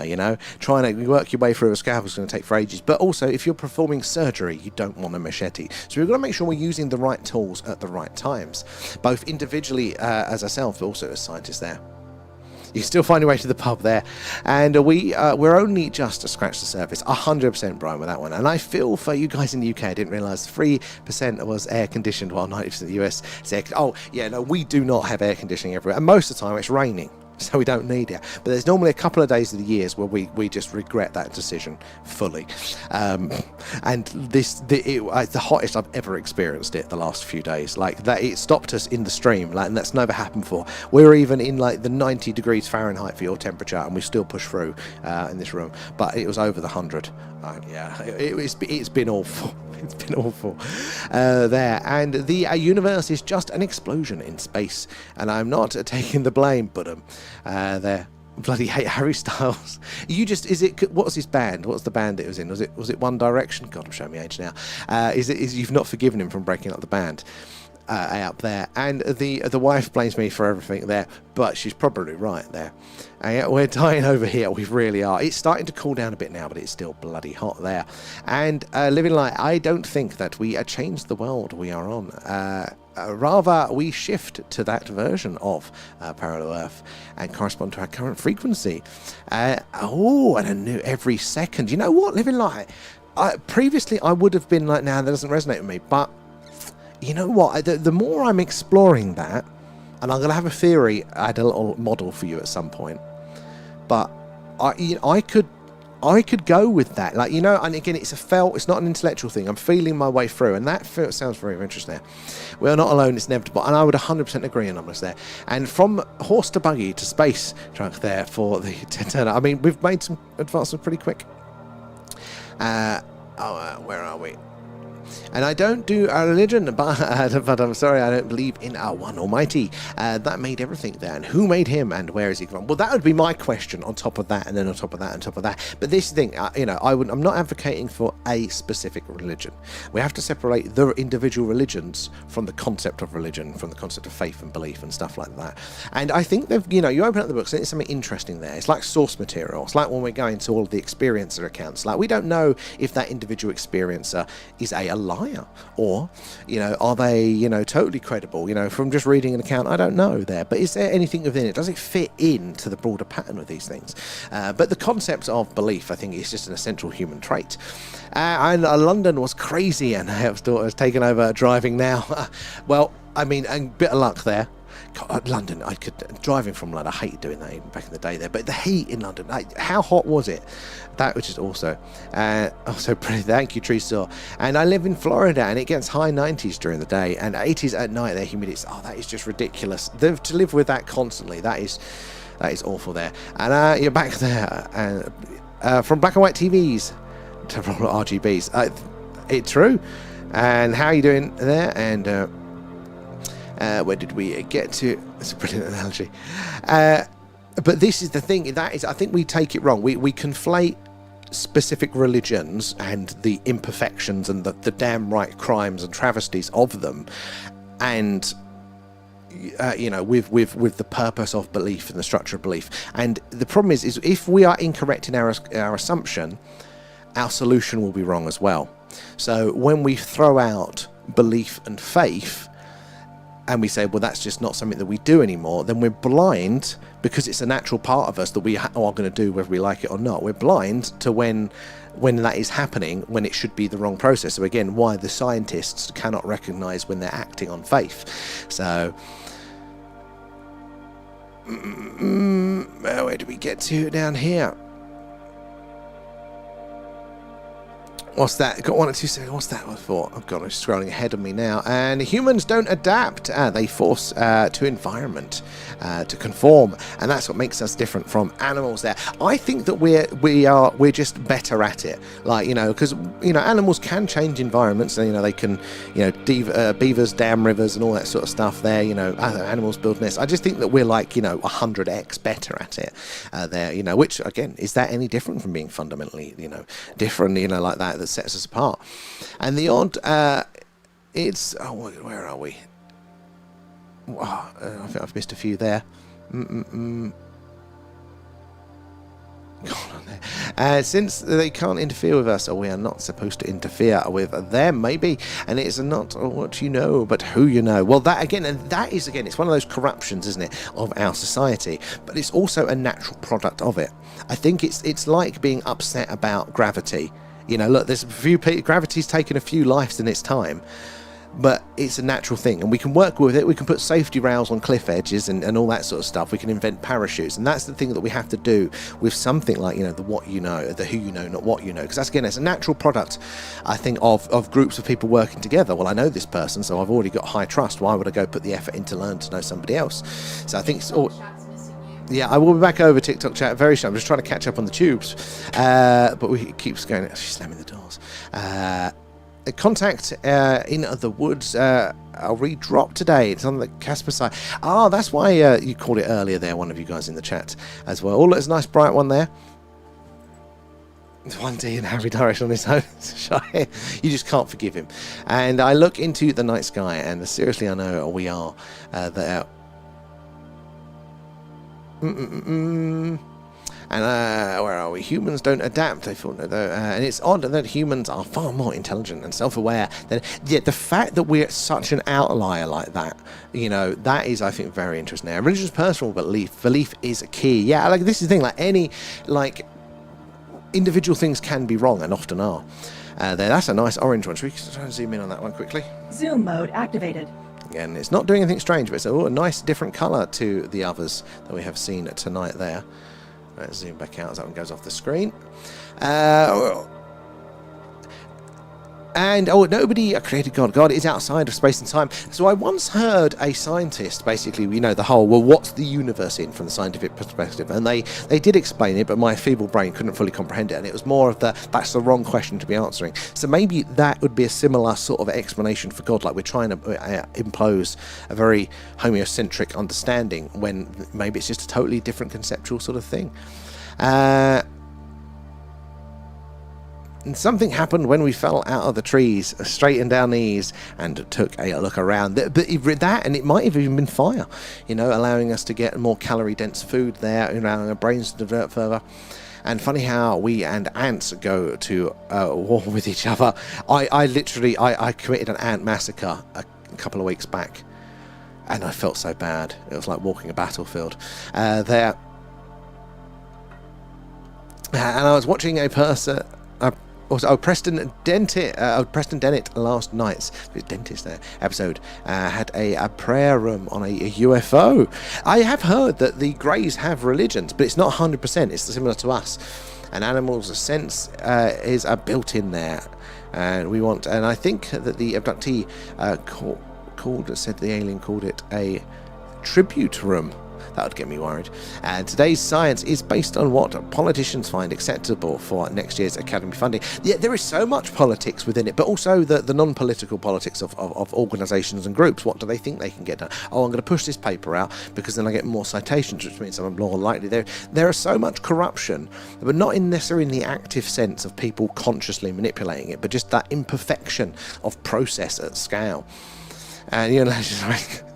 I think Leanne's happy because I'll just give her these weird analogies all of the damn time. She'll just roll her eyes. Now you guys get to hear it. And we are so complex there, and aliens don't want to know. Maybe. And self is a downfall. I still needed God's help. And 6 was 4 points. Red stripe. It's a bar. That is.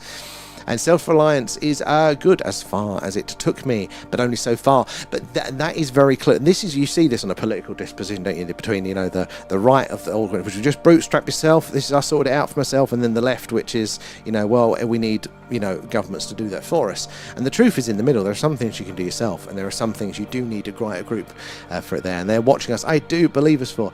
And show me the gravity on the standard theory of physics there. And it's a one-page explanation of what we know, and gravity is not. But Peter, you're bang on there. Gravity, time, and consciousness. We have functional understandings of these things, which means we know how they work in our day-to-day life, but we do not have a core understanding. We don't have a lot of knowledge around them at all, and which is so fundamental to our experience. You would have thought we do, but no, science really doesn't know, even in this day and age there.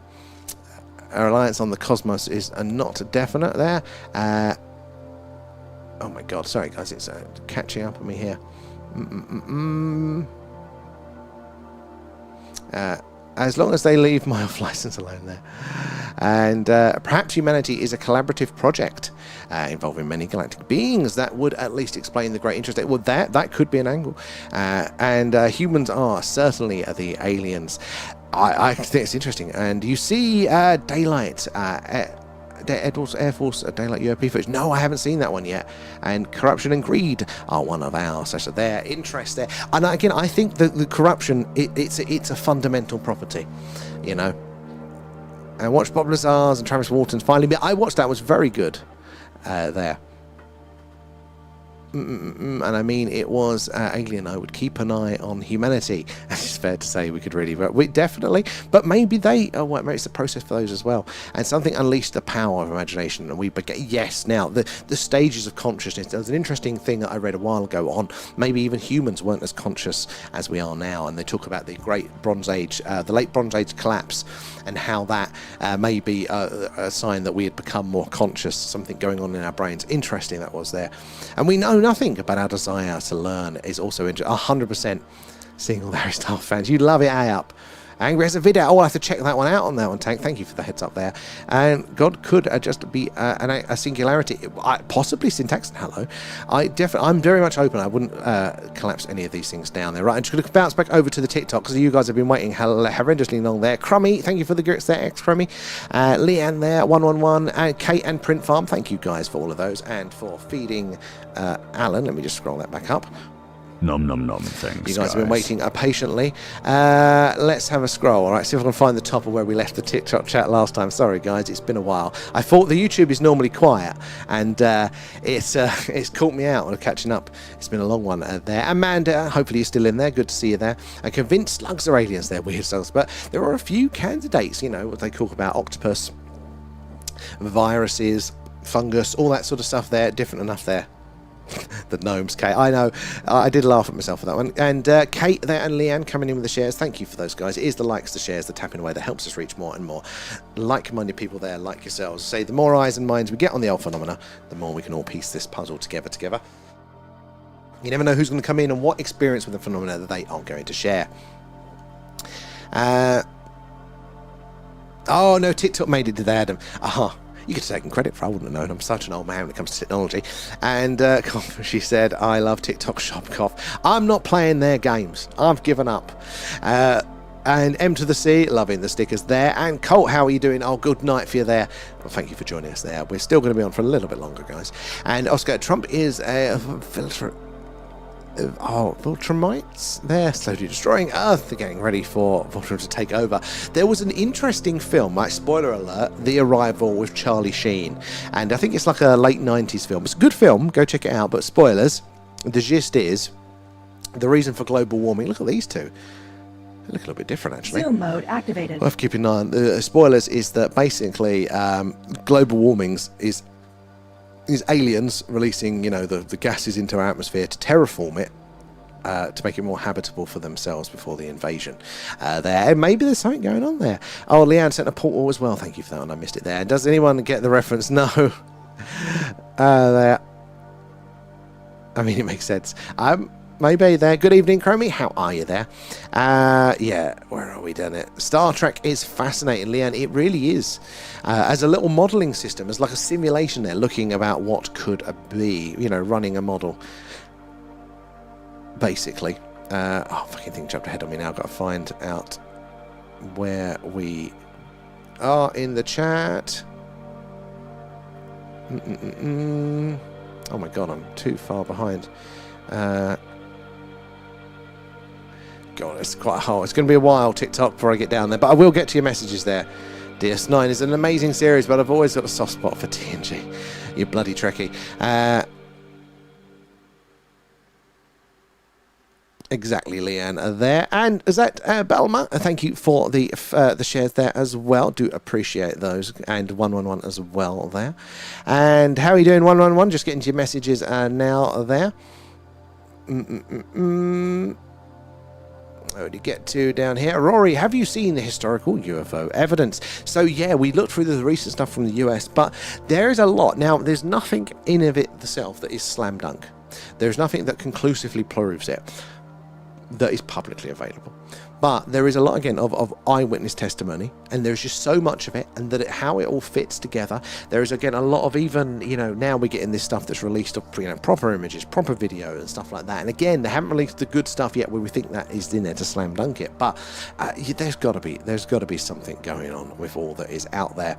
And do we think, as Joseph there, mankind are being molded by aliens? It could well be the case. Maybe we were molded also in the genetic sense, maybe not just in the political one there. The fast movers there, Print Farm. So this is an interesting point. UFOs, when they're out in space or when they're in the water, they are fast movers. That is their technical term that is used by the US military there. So it's not a UFO if it's in space or in the water. It's only within our atmosphere. They're technically UFOs. And the purple light, a Planet X, that is a Vega. Now, 26 light years from us here on Earth. Zoom mode activated. Burning much brighter and much hotter. Beautiful, beautiful Vega there. Going to burn out quicker than our star, the sun there. But only 26 light years away. But it is a beautiful, bright purple Vega. And the Sign of the Times is my favourite Harry Styles. I don't think I've seen that one. Watermelon Sugar High is a brilliant one. There's a few others, but Watermelon Sugar High, Sigrid did a cover of this for some sort, I think it was like a Norwegian radio station. You've got to find it on YouTube. Absolutely amazing, that song. There.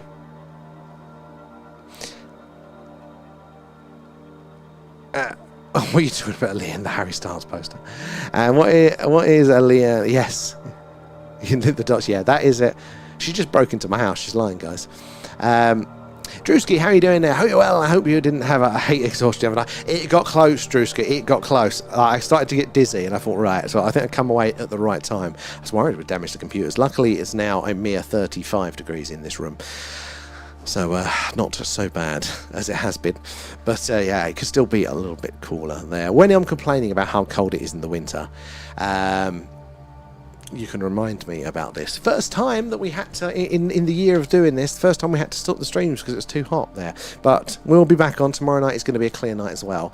So, yeah, we don't let it interfere much. No, it's calmed down there. And I've been engaged since November there. Oh, she's just Leon there yet.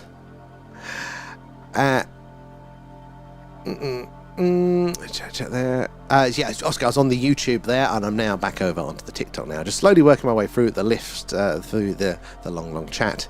And if we are in the universe, this is TikTok Round Raiders, what is the universe in? So that is a question that my brain goes. And then if you told me what that was in, I'd want to know what that was in. And I want to know what that was in. And this maybe comes to the point that maybe we can just never understand what that is. Maybe we are not able to perceive it in the same way that I can't see infrared light. I do not have the sensors for it. You know, the same way that we can't perceive a fourth or fifth dimension that we expect to exist because we are three-dimensional creatures. We just can't think of it. We can't conceive it. Maybe that is that next level of it there. Definitely of our human self. Anyway.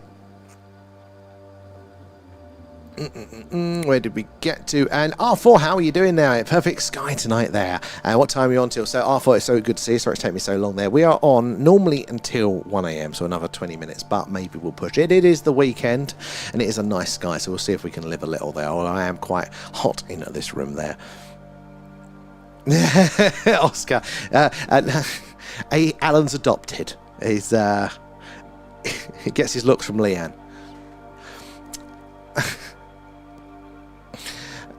Yeah, she's dragging me in over there. I think Alan, I think aliens would see us as a disease in the planet. Because I read it as Alan there. So possible, it's possible, but I think that our hate for ourselves is a product of the world wars. I think what happened is that we shocked ourselves at what we were capable of, and kind of rightly so. The atrocities to the scale, the types of range was horrendous. You know, what we're capable of with nuclear weapons, you know, what the Nazis got up to. I mean, we just looked at humanity and went, what the fuck? Real cultural PTSD. We looked at that and went, my God, awful. But I think since then, that's affected the tone of how we talk and we treat so how we think of ourselves. When, like, how do we have an understanding that allows for us to do horrendous things like that, but also the good of us as well? You know, like, we are the thing that does the horrible things, but we are the ones that do animal sanctuaries, that, you know, people rescue animals, or we look out for other species. Then nobody else does that. You know, there are so many things there, you know, that humanity does in the positive section as well. So how do we have a more objective view of ourselves? Not about letting ourselves off or being blind to the bad things that we do. We've always got to improve, but how can we have a more, I think it's just like a cultural hangover of seeing all of those awful things. So I don't know if aliens would see us in such a negative way. I think that if they are there's a few things as well that back this up rather than just sort of psychological opinion. I think that, well, and we know to the best of our understandings that the reason we have, you know, fingers, that we're complex, we have arms, we have legs, we have eyes, is because of competition. You know, like the reason we're not just blobs that absorb sunlight is that we had to evolve to compete for resources with other blobs, and you know, and we kind of, you know, mold in, and you know, each step was an evolutionary advantage to fight for more resources to give us superior, and eventually that complexity has led to us. So we can assume that if there is an alien species out there, if they're going to be travelling to us, well, they've got to be complex to have the want and desire and ability to travel. So if they are then that complex, they would have had to have had a similar evolutionary experience, that competition, resource scarcity, to produce them through evolution as well. And if they have done that, then they have probably either still may be to the same attitudes and disposition that we are, or they may have gone through it and surpassed it. It's not guaranteed, you know. I don't think we can ever rule out things being incredibly different, but I think that would be where I would start with it. So I think there's always the possibility that they would understand, or they'd view us just like the animals there. Where did I get to? It's a very interesting one, though. And maybe there's an alien planet miles away in the sky. Maybe. And have you heard of the Russian experiment where they kept a kid in a lab for their whole life and never explained to them the concept of time, and they acted so differently? Peekaboo X, how are you doing? Kate coming in with the gifts there as well. Thank you for those. It all goes back into the stream. Helps prove what we do.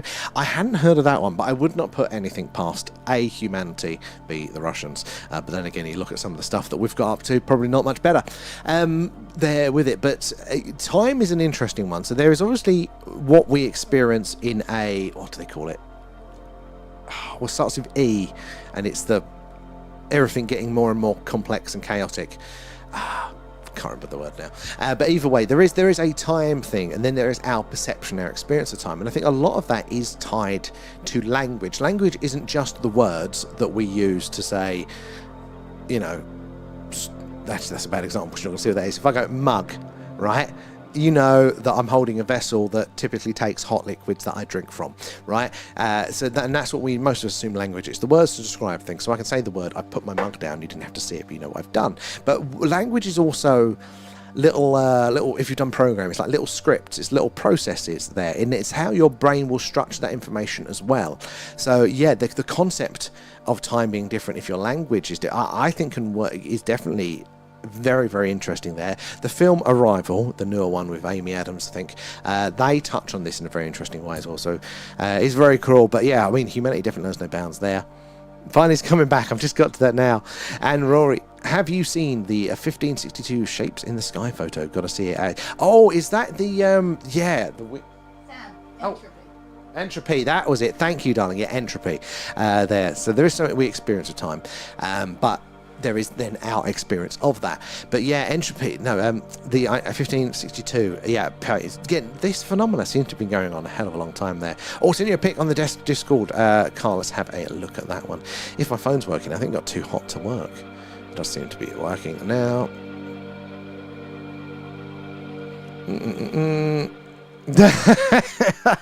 Thank you, Carl. Where did it get my hat from? That is literally my hat that I wear because my head's so cold because I'm bored. That's hilarious, though. I'm loving the stickers there. X, how have you been in this heat?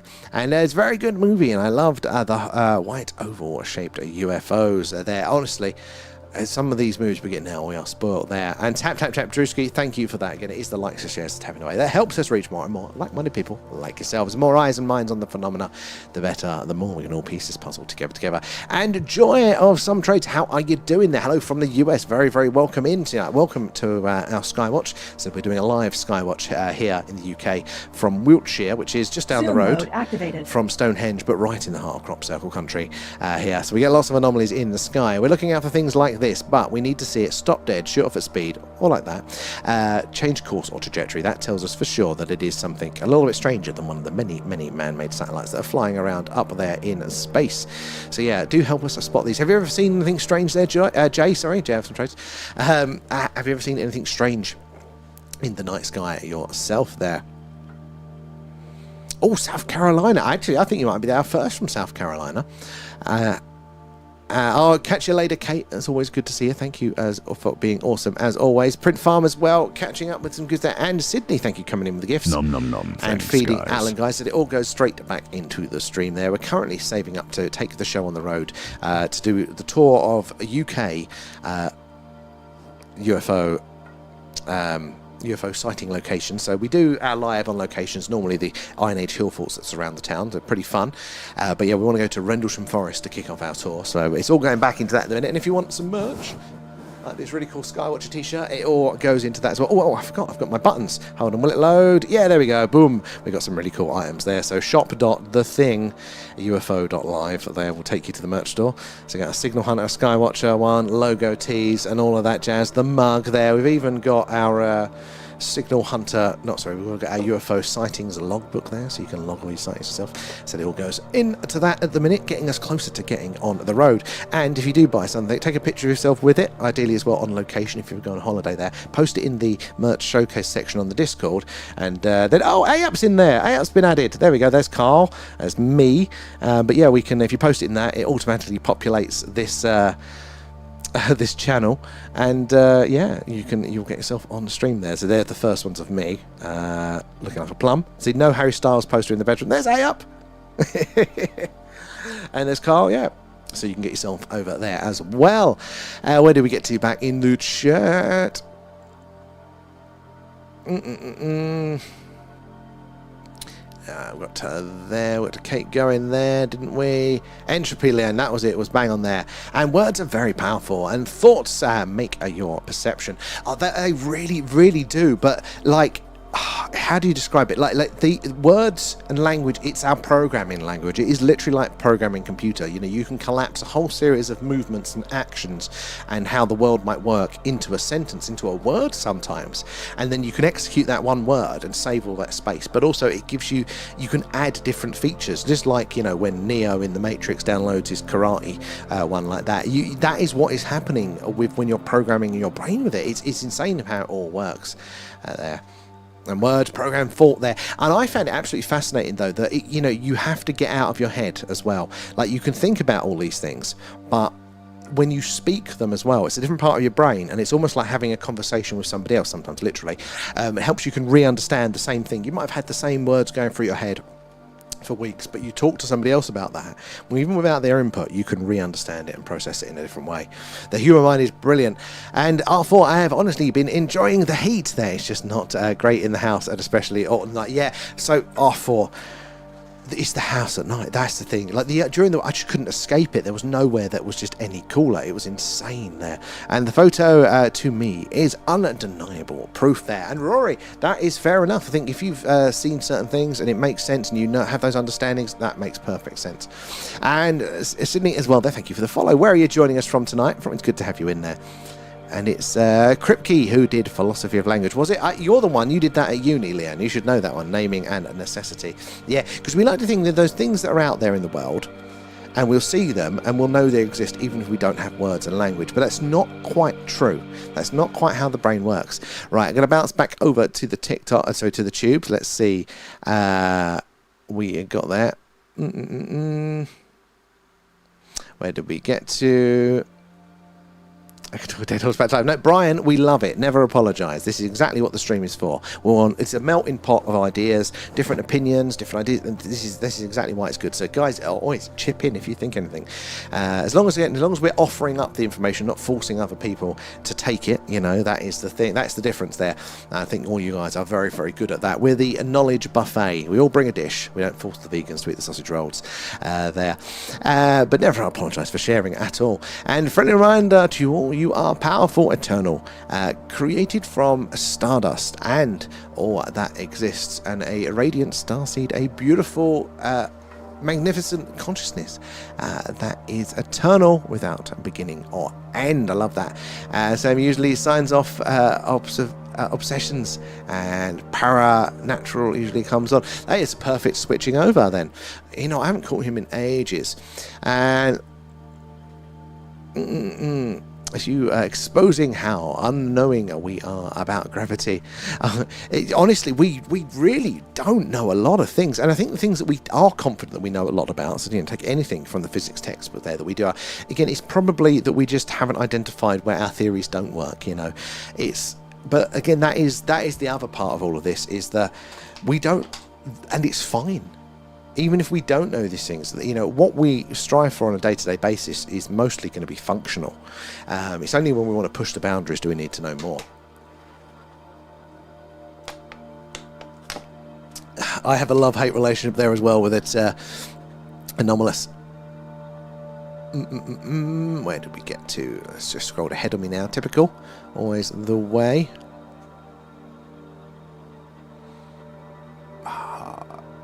Oh my god.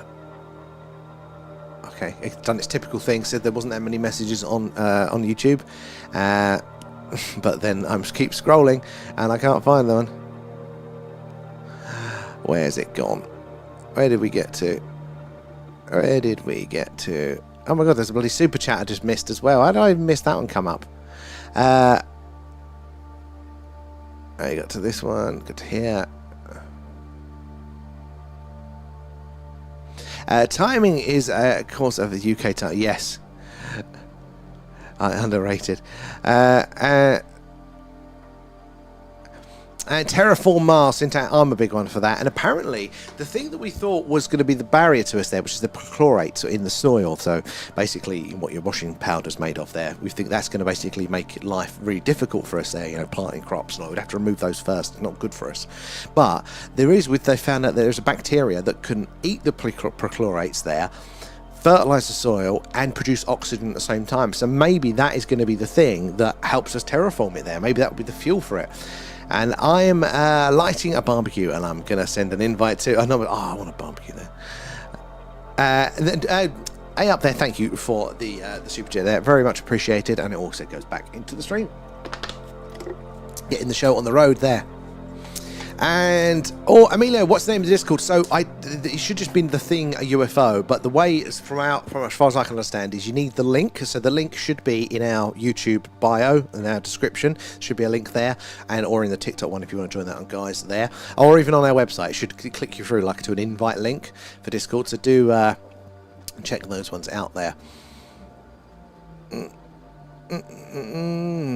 And we were humanoid before. Then NASA's Perseverance Mars rover, this is a lilac, just found further evidence, and it may have supported life billions of years ago. So that year wasn't so long ago. They found the fossilized evidence of what looks like, bacterial waste products, wasn't it, in one of the stones? But back in the 70s, both Viking lander missions on multiple occasions detected active microbial life in the soil there. So, and the reason that NASA said it was inconclusive, even though the test results multiple times 100% said life was active, was because there was a third experiment, and that experiment come back and said there was no organic matter in the soil. So we went, well, you need organics for life. Now we now know that you don't need organic matter for life. We also know that there is organics in the soil of Mars anyway, but we also know that test was faulty, and NASA knew that before it launched, but they still put it on the mission. But the test that tested for life has never ever had a bad result. It's 100% reliable. So they just haven't re-evaluated their position, even though there's that. So life is there still on Mars.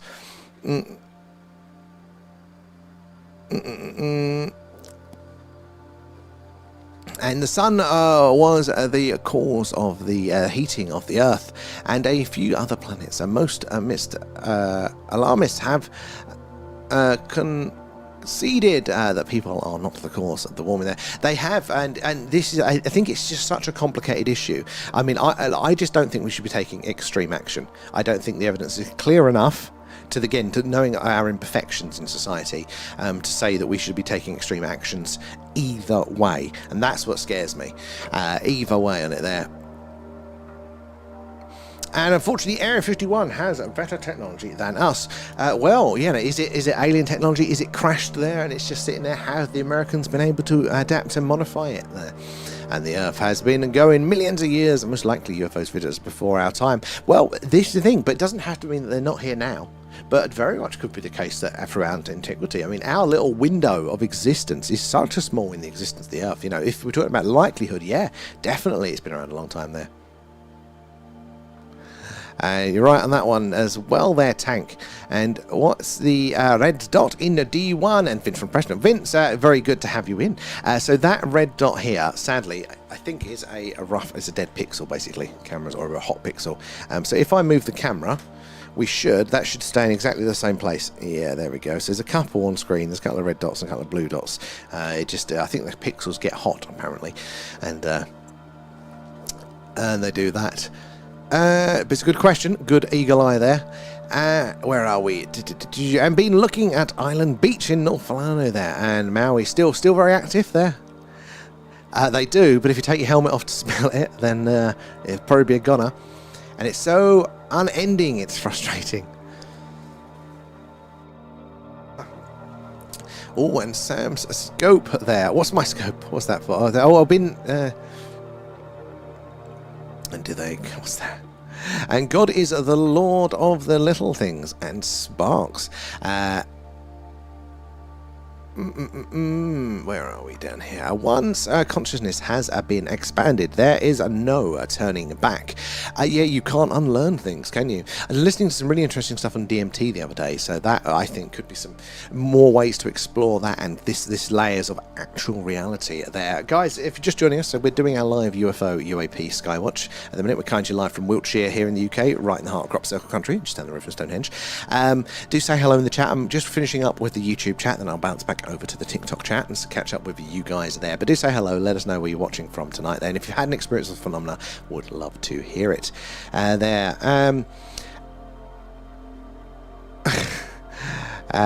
Oh, was that a shooting star? Very good. There we go.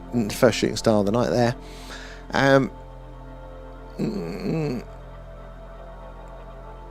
And there's literally countless UFO alien cases to study. There really are.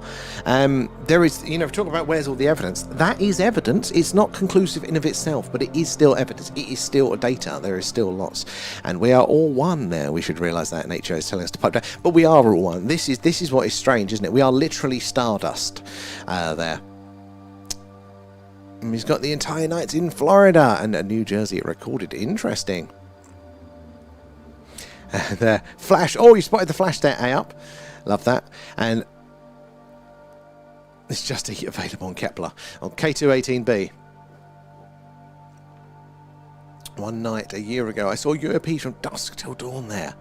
Mysteriously disappeared. Well, if it's on a hotspot, honestly, I think the phenomena is so much busier than we would have first thought. That's why I'm a strong believer in the plasmoids, the idea that there is sentient life here on Earth that has been here the whole damn time. That would explain for the sheer quantity, not all of it, but why we see so much of it. Was that another shooting star?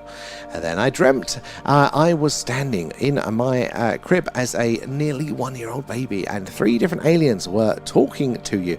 I heard an account like that once. Where was that? JPL speakers, they'll hear us there. And isn't there a new crop set? There's a few. There is a few at the minute, but I just want to get to them. I want to get to them. There. The methane does last there. My phone is it's just Arrival was also some nice ones on screen there. 1, 2, 3, 4, 5. Arrival was also a pro-life movie too. Was it really? Tank, I think it's important for me to just see what's that. Oh no, you're having a chat into there. Seen lights in the clouds. Dim, got too close. Told you about the 3 dots, the triangle formation. Yes, again, awesome sightings. Those ones we saw once, something similar to that once as well. 10,000 years ago, Mars, Venus and Saturn were aligned with the Earth after Venus was ejected from Jupiter's orbit, and so people on Earth have seen the sight that was 10 times greater in the sky as it is today. Interesting there. I've heard about these different theories. Again, our understanding of the solar system, how it's formed, again, is not concrete. These are just our best running theories, and there's evidence to point that those theories could be correct, but it isn't slam dunk. Same as the UFO stuff as well. It's building a case for it all. There, as a cold storage there. Same writer on Disclosure. Was it really? And I put my Labour pen down. Put 2 way better movie there. Where did we get to here? Things for us is basic. I mean, honestly, this is how it all works, how our brains work. And I can see that in living, the act of observation will affect reality. To our best understanding of quantum physics, that is it, the action of observation. So I've got a new opinion around that, and that is that reality is localized. But it synchronizes when you interact. It's the same as light and time. So you can look into light cones, but I think the same is true about our localized reality, which is probably where we get the old Mandela effect stuff from. It's just we don't notice that an individual person's reality is that much different because we share so much in common, because we're so physically close together. And this time last week, I was dragging myself through the last 3 miles on the route to Stonehenge, and then you're out again this week. I'd need a month to recover, up. It's crazy impressive there. There's a positive relationship to it, yes. Can you guys make a beach trip? Oh, Tank. You know what? I hadn't considered that. But yes, that's a brilliant idea. I don't know of any beaches around. What I find one local. Tank, that's a brilliant idea. Yes, we need to add a beach trip to our road trip there. And Bigfoot, I do like a bit of Bigfoot. These beings are advanced, although that they are here. But yeah, we acknowledge it. Up for the beach trip, up. You give us a lift. Oh my god, how many? I keep thinking I'm coming to the end of it and there's more messages. Hold on. Oh my god. How many more? Oh my god, this is ridiculous. I love messages, but I didn't realise how far behind I was there. Right, I'm just going to quickly bounce back over to the TikTok before I continue with the YouTube, because the TikTok is a bit slower tonight. And I should be able to catch up there in a couple of seconds, so I don't have to wait so long there. Let me get to there. What for there? Have we had any recent sightings of the Black Knight? And I think it's called the Black Spacecraft in the NASA images. So, not specifically, not like those good images that they had, you know, from the space shuttle missions and stuff. The problem is there's lots of stuff that's up there that is tracked, and so as far as we know, like something like this could be the Black Knight. You know, it's going to look exactly the same to us. It's going to reflect that sunlight back, and it's going to move in an orbital path there. So there's lots of things up there that we don't know what they are, and they are tracked. I'm very interested in the idea that you know, there is, you know, a probe put in our orbit by another civilization to monitor us there. But nothing specific that I'm aware of there. TikTok Dave, how are you doing? Good to see you there. And DJ Spider, how are you there? All right, but I saw 20 orbs all zigzagging and crossing paths. I mean, that is phenomenal to get that many as well there. And also that crop circle as central there has been about 8 or so. It is, I mean, it's why we say we're right in the heart of crop circle country. There's something about this community here that's on this part of the world that is a little bit strange there. And Tala there, how hi from Spain, good to have you in. How are your skies? Have you ever had a strange experience? Love to hear about that one. And there's a new Mandela effect. Look at Charlie and the Chocolate Factory. Oh no, what is it now? What's another one there? And R4, you have the best quality live stream of the night there. Night Sky, I think I'll see on TikTok. Thank you, R4. We work very hard on it. And the problem is, like any hobby, you go, that would be better. And that would be better too, and it gets rather expensive rather quick, but we've got some ideas for improving things, but it's you guys that make it, otherwise it's just me here talking to myself, and there is so much activity, but I'm not sure if it is just because your camera is so good. So it's, well, the more light that gets let in, the more objects that we can see. So if they're fainter, if they're not, you know, that big, or, you know, if they're a bit further away, the light that they'll reflect from the sun is going to be weaker, so certain lenses won't pick them up and stuff there. So we're always experimenting, trying to get more light in to see them. Beach trip would be good during the day, have a little bit of a bathe, and I'll have to figure out tides or we're going to get washed away. There's an object that orbits the moon. Oh, is there? You know, I've not heard about that. I'd imagine, you know, the moon's going to have its own gravity to capture things, but is it another sort of Black Knight sort of thing? And lots of bright orange movers tonight in there. There is, as it's gone on there, we've seen a few more orange ones. Good spot in there, Prince. And DJ, thank you for the gifts as well there. Oh, no, it's a craft. We have, when we've done our moon streams, we haven't seen a craft. We have seen some of the TLP, like the glowing craters and things like that are highly anomalous there. But thank you for the gift there, DJ Spider. So it all goes back into the stream. Help us improve what we do. Right, I'm going to finish over on the YouTube there. Where did we get to with you guys? Double split. Oh, it is very interesting. Again, what is our interpretation of it, though? Isn't it? Like, you know, are we close with these interpretations of how quantum physics works? I I went to the fridge and my wife had eaten all my cheese. What's that for? Take advantage of the hot weather. No, it's too hot. It's been taking advantage of me. And it's hidden by nature. It seems annoying that some kind inherit the cloak like a dark matter craft or wood. Look, if these things are possible, nature does have a way, doesn't it, of evolving people or creatures. Zoom mode activated. To utilising various aspects of nature. This is a nice one. Go, keep your eyes on it. We need to see it stopping dead, shooting off at speed, changing its course or trajectory. That will tell us for sure that it is something a little bit stranger there. And my wife is vegan there, but controversially, she loves a kebab there. I mean, you know, that's the secret. She'd probably beat you on for doing that one. I've got a couple of friends that are vegans, but not always. And I swear she's not from Earth there. But saying that, I used to be one of these belligerent meat eaters. But to be honest, this day and age now, there's a little bit of a cloud coming in. There's so many good, like, not the fake meat stuff. I still can't get behind that. But I mean, especially like, the Indian food and the curries and stuff, you don't need meat half the time. If it's from the future, how many USS are there and how much time? Well, how many USs are there? Yeah. So this is if we even understand how it works. But I don't think it's going to be linear. So look, we're talking about dimensions here. We've got those spatial dimensions that we operate in. There's 3: forwards and backwards, left and right, up and down. That's how we experience the world. But we do theorize, and nobody can really agree on how many, but up to like 20 odd different other dimensions. We've got the 3 spatial ones and 1 temporal one, which is forward in time.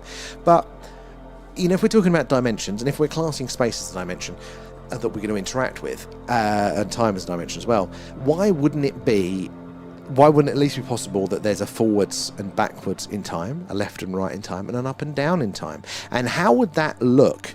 So if you're thinking, like, obviously I can think of what left and right looks like, and forwards and backwards. But so forwards in time I can conceive, backwards in time, but what's that left in time?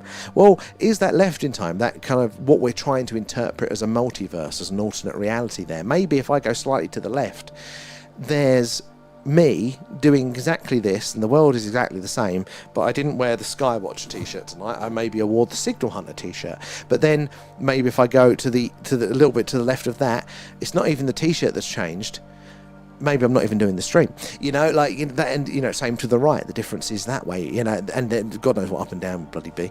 But maybe that's more, rather than a multiverse, because they're trying to conceive of every decision splits off into a different version there. Maybe it's not like that. And the best way I can thinking of visualizing that is, have you ever seen a spherical gear? Like a 3D gear, basically. So normally a cog is like a cog is rotating and it has to synchronize like that. But there are these 3D ones basically that work in any direction, and it's basically like a ball with all spikes all over it, and that way that the cog can engage no matter what the angle is with it. It's incredible, and I think would time work in a similar fashion to that as a way of perceiving it. A wave or particles appear depending on whether an observer is watching the double split experiment. And I am sure eating your cheese is ground for divorce. Or is that at least sleeping with the dog? Wait, sleeping with the dog. That's not allowed on here. You'll remember this. Ask Pete about that chicken, or put it up in the chat when he's next on a live. Ask us to talk about that chicken story. It's very petty, and he wrote a poem about it. I'm sure he can remember it. And Tricia, there's always a rule in nature. Once observed, they can be commanded. I like that. They say that, don't they, with like mental health as well. Like, if you can see it, you don't have to be it. There's one of the phrases there. Once you identify a pattern of your behaviour, you don't have to do it. And does time apply in space? It does, Anomalous, but in a very, very strange way. It is more like weather. The further away that you get from things, the less linear it feels. So we experience it in a linear sense, but people in orbit, the satellites or the space stations, they're actually experiencing time ever so slightly slower, because it seems to be linked to mass and to gravity there. So the stronger the gravity, the slower the time, or the faster the time, whatever, one way like that, and slower the something. But either way, they're up there, less gravity, they're aging ever so slightly slower. And the farther you travel, the less time you experience the same amount of time yourself, but it's relative to other people, hence relativity. But the best way to think about time is not like a linear event, or our time zones, plus or minus from an objectively same thing. Again, living here on Earth, where I can call you up at anywhere in the world and we can still have a real-time conversation, that gives us a false illusion. Time is like weather. It's the closer thing there. Just because it's raining where you are doesn't mean it's going to rain where I am. It can be. It might though. It's time is weird like that. And Scanner Guy, I've used a cam system. I've not heard of Scanner Guy, to check those out there. And I grew some. Oh yeah, in your. So I kept myself as a green finger there. Cheese makes the type of morphine for humans. Really? And I think my wife is a foreign object. She must. Where are we down here? Even on zombie planets, life is there. Planets that have been ejected from the parent system. Again, the more we're looking, more things like the habitable zone. Now, that was a weird one that just come and say, that seemed to come in and fuck off. I have to check the edit on that one, guys, because if that left there, we should have seen it down here. Maybe it was behind the cloud, perfectly positioned. But to me, that looked like it came in and went like that. We'll have to look at that one. Anomalous object confirmed. It's not confirmed, but I want to press the button. But yeah, we don't necessarily need the habitable zone. There could be those stray planets and star systems out there that could very much support life there. Venus was an early Earth. Well, that's what they do think. I mean, Mars as well, but Venus is a closer match to Earth. It's about 95% the size and mass of Earth, so it's a closer fit there. Mars is not much of, but yeah, they do think they were all habitable for a period. And there's no star, non-zombie planets, all dark there. We don't even see them. So yeah, exactly. This is how we do perceive them. They're either, we're seeing all these other stars because they're stars emitting light, but a planet, it can just reflect light, so we can't even perceive them. We can only, as they block light out, if they transit in front of something.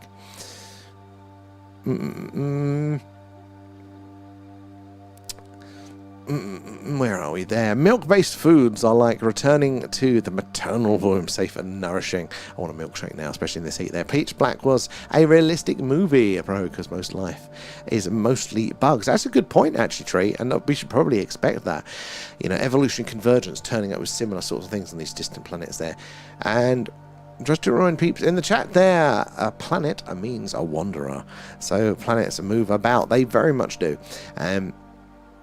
Space is moving. Is space moving, are we? Well, we're definitely moving, and space, as far as we know, is expanding. But, the way it works at the second is, the moon orbits, moves around the Earth, and the Earth moves around the sun, like that. And our sun is orbiting the central mass of the black hole there. So we've seen that circular representation of the orbits, all going to circles, concentric circle rings all around the sun. Well, it's like that, but you think it's actually more like this, because that whole solar system is moving in an orbit itself. It's same things repeated, but space might be as well. It's just, the universe, we can't detect those scales yet. Well, it's dark perfect there, and the aliens find us first. Oh, that's a bright one, isn't it? Look at that. So look and compare as well, look, to that one there, to that one. Look at the differences. The aliens find us first by our magnetic shield. Really? By the magnetic shield? Is that going to be the first thing out there? And a lot of Europeans think that UAPs are just the Americans' thing. They do, yeah. I mean, it's one of those tropes, isn't it, that goes around. You get a few of these, don't you, that come around popular culture. They go, oh, why is it just the Americans? Well, it's because the Americans dominate the media, so we see their sources for everything, and so therefore we see that. But, it doesn't take much of a look, does it, to know that it's an international phenomenon. Magnets mean atmosphere. I've not heard of that one there, but they would, yeah, our atmosphere. You're very right for that, Tree. So our atmosphere has been screaming biological life. So if there is a civilization out there now that has had the technology that we have right now, they would be able to detect that Earth has had life any point in the last 2 billion years. So that would have given the game away a long time ago. Me and my dad went out to see planets one night there. Saw 3 dots in a triangle formation moving in sync. That's a very cool sign.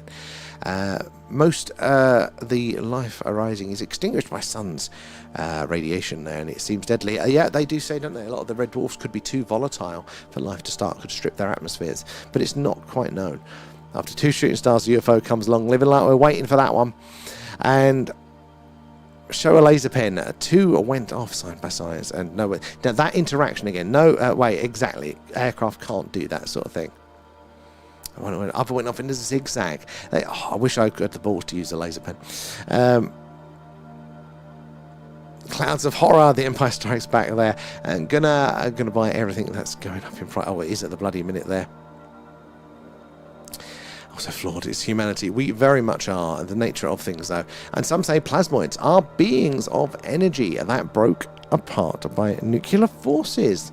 That they may be the glue of the universe. I'm a fan of the plasmoids. Not heard that angle on them, though. But, how would we know?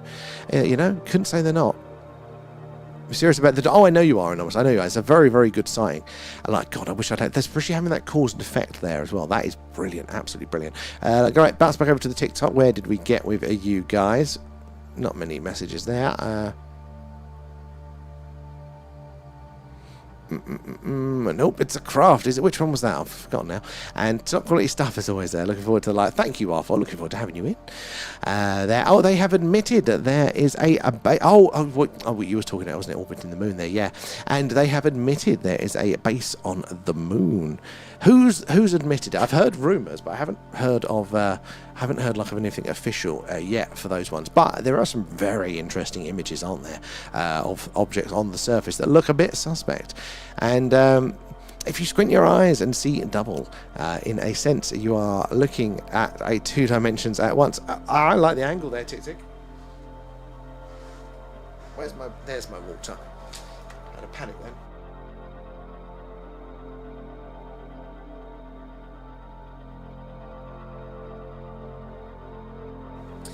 And without our magnetic fields, our atmosphere would be stripped off of the planet. Yeah. Apparently, though, I didn't know it's not 100%. Though that is what gives us our protection from the solar wind stripping away our atmosphere. But yeah, apparently, like Venus doesn't have, as far as we know anyway, a magnetic field. But yeah, it has an incredibly strong atmosphere. So it's not like you need 100% a magnetic field for an atmosphere, but it can help, and vice versa. Calling it a night print farm. Yeah, I'm going to be doing the same in a second anyway. Thank you for holding out as long there. Hopefully you get some sleep and it's not too hot for you tonight there. Do people have I understand what plasma is there? Look at plasma in the... Oh, I don't even think it's one of the least studied forms of matter, isn't it? And the most famous, good to see you in there, Nauticus, there, and the most famous plasmoids live in Hesdalen Valley in Norway. A very interesting phenomena. Older ETs will find us based on techno-signatures and our radar emissions not long ago. They're very good angles, yeah, and so those plasmoids are ones that have been cited as, displaying intelligent behaviour, and they are being studied, and the scientists involved, mainstream scientists, do think it's intelligent life. Very interesting there. But yeah, on top of the biosignature, we're now giving our techno-signatures. So since the Industrial Revolution, if they check the atmosphere again, they'd see gases that can only be made, and by industrial processes, by civilizations, by life. That's a techno-signature, same as our electronic messages coming out there through our radio and stuff there. They didn't know. It's very, very understudied plasma. And Wallace and Gromit there. The universe is electrical and plasma. The electric universe theory is interesting. I would definitely give people a direction to have a look at that. And it's made of cheese. But what cheese? Wensleydale. And Mr. One, how are you there? In reality, we don't actually know what the stars are. At best, we get shown a couple of pixels with some extraordinary explosions. Mr. One, bang on. Absolutely bang on. There's it's based on our models and the limited data we can get from observations. They're backing those models up. So, totally right. That we have to... It's all right to say this is our best model and we're going to work as if this is true. That's fine. But we can't mistake that for knowing 100%. That is the mistake that people make a lot there. I think you're totally right, Mr. One. I love that. And what is dark matter and does it balance out? So dark matter is basically the scientists' math doesn't work, but they don't want to give up on the theory. So it's like my maths equation would work if there was more matter, but we can't see that matter, so we're going to call it dark matter. It's like, if I'm going for a mortgage and they go, you can't afford that house because your salary is half what it should be, and I go, I have a dark salary which is double that, and they're not going to give me the fucking mortgage, are they? Because I can't afford it. But that's what, if scientists puts dark in it, it means they're fudging the numbers. Not 100%, they've got some interesting theories around it, but I would bet fudging the numbers. Same as dark energy, but I'm more open to that one. We shot one plasmoid with a Hellfire missile. When it hit, it broke up into 3 smaller parts, but it kept it going. Was that a plasmoid? Because they did a video release, didn't they, of a one doing that? And I thought that was interesting and really interesting. Some people wrote it off as a balloon. It didn't act in a way that a balloon would expect. But I don't know if it's a plasmoid. And to be or not to be, that is the question.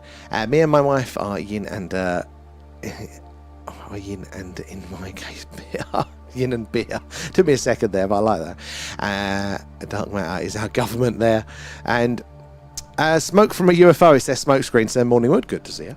And my way is much more important. Free beer and something for the weekend there.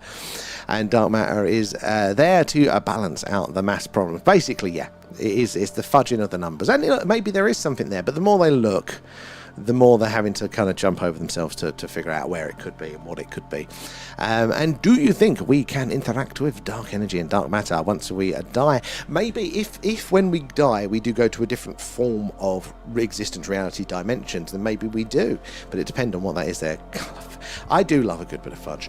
Well, let me bounce back over to the TikToks before we come off for tonight there. Where did we get to? Oh, not many there. And could it be heavy gravity that holds on to the Venus's atmosphere? I don't know, Tick Tick. I really don't know. I didn't ask more on it, sadly. The only reason I know is because I was watching a thing on basically our closest neighbour, Proxima Centauri, talking about the planets that they've detected in the orbit of that star, and that they're interesting planets, definitely contenders for life, and that they've detected very strong magnetic fields around the 2, possibly 3 planets that are there. And basically when they're saying, look, does this make this more likely that life could be around those planets? And it was, yes, it's a good defense from the star, which is a red dwarf and could be a bit spicier, but also then they were saying, look, it isn't necessarily a guarantee, and gave the example. This is the only reason I know. But anyway, right, I am going to wind up for tonight, guys. Now we've caught up with the chats and the clouds have come in there. That is our cue, but it's due to be a Skywatch tomorrow, so make sure you're following, subscribe to get the notifications when we go live. Do appreciate you all. Thank you for hanging out with us. Sorry we've been off for a few days in the heat, but it is awesome to see you all there. And your soul will go on now. We only are here for a bit there, and thank goodness I hit the bills there. But this thing, what is a soul? It's one of those things that we all talk about, we all point to, but we can't define it or measure it at the minute, can we? But maybe this is exactly what is going on there, and maybe that is the thing that transcends it all. And the way they detect planets is one pixel dims and another. That's the transit method. That's one of the ways. It's the most popular way there, but it's very interesting. They also measure the wobble of those stars, which blows my mind. They can tell the gravitational interactions there. But it's crazy that they can do that at the minute there. And thanks everybody, guys. Do appreciate you all there. Oh, it could solar winds carry their own magnetic field and can wrap around Venus, giving the magnetic field possibly there. Look like rain clouds. Oh shit, I better get, yeah, they are quite dense. I better get the camera in. But thank you so much, guys. Again, we'll be on tomorrow night there for another Skywatch. So we'll see you all tomorrow, guys. Thanks, bye bye.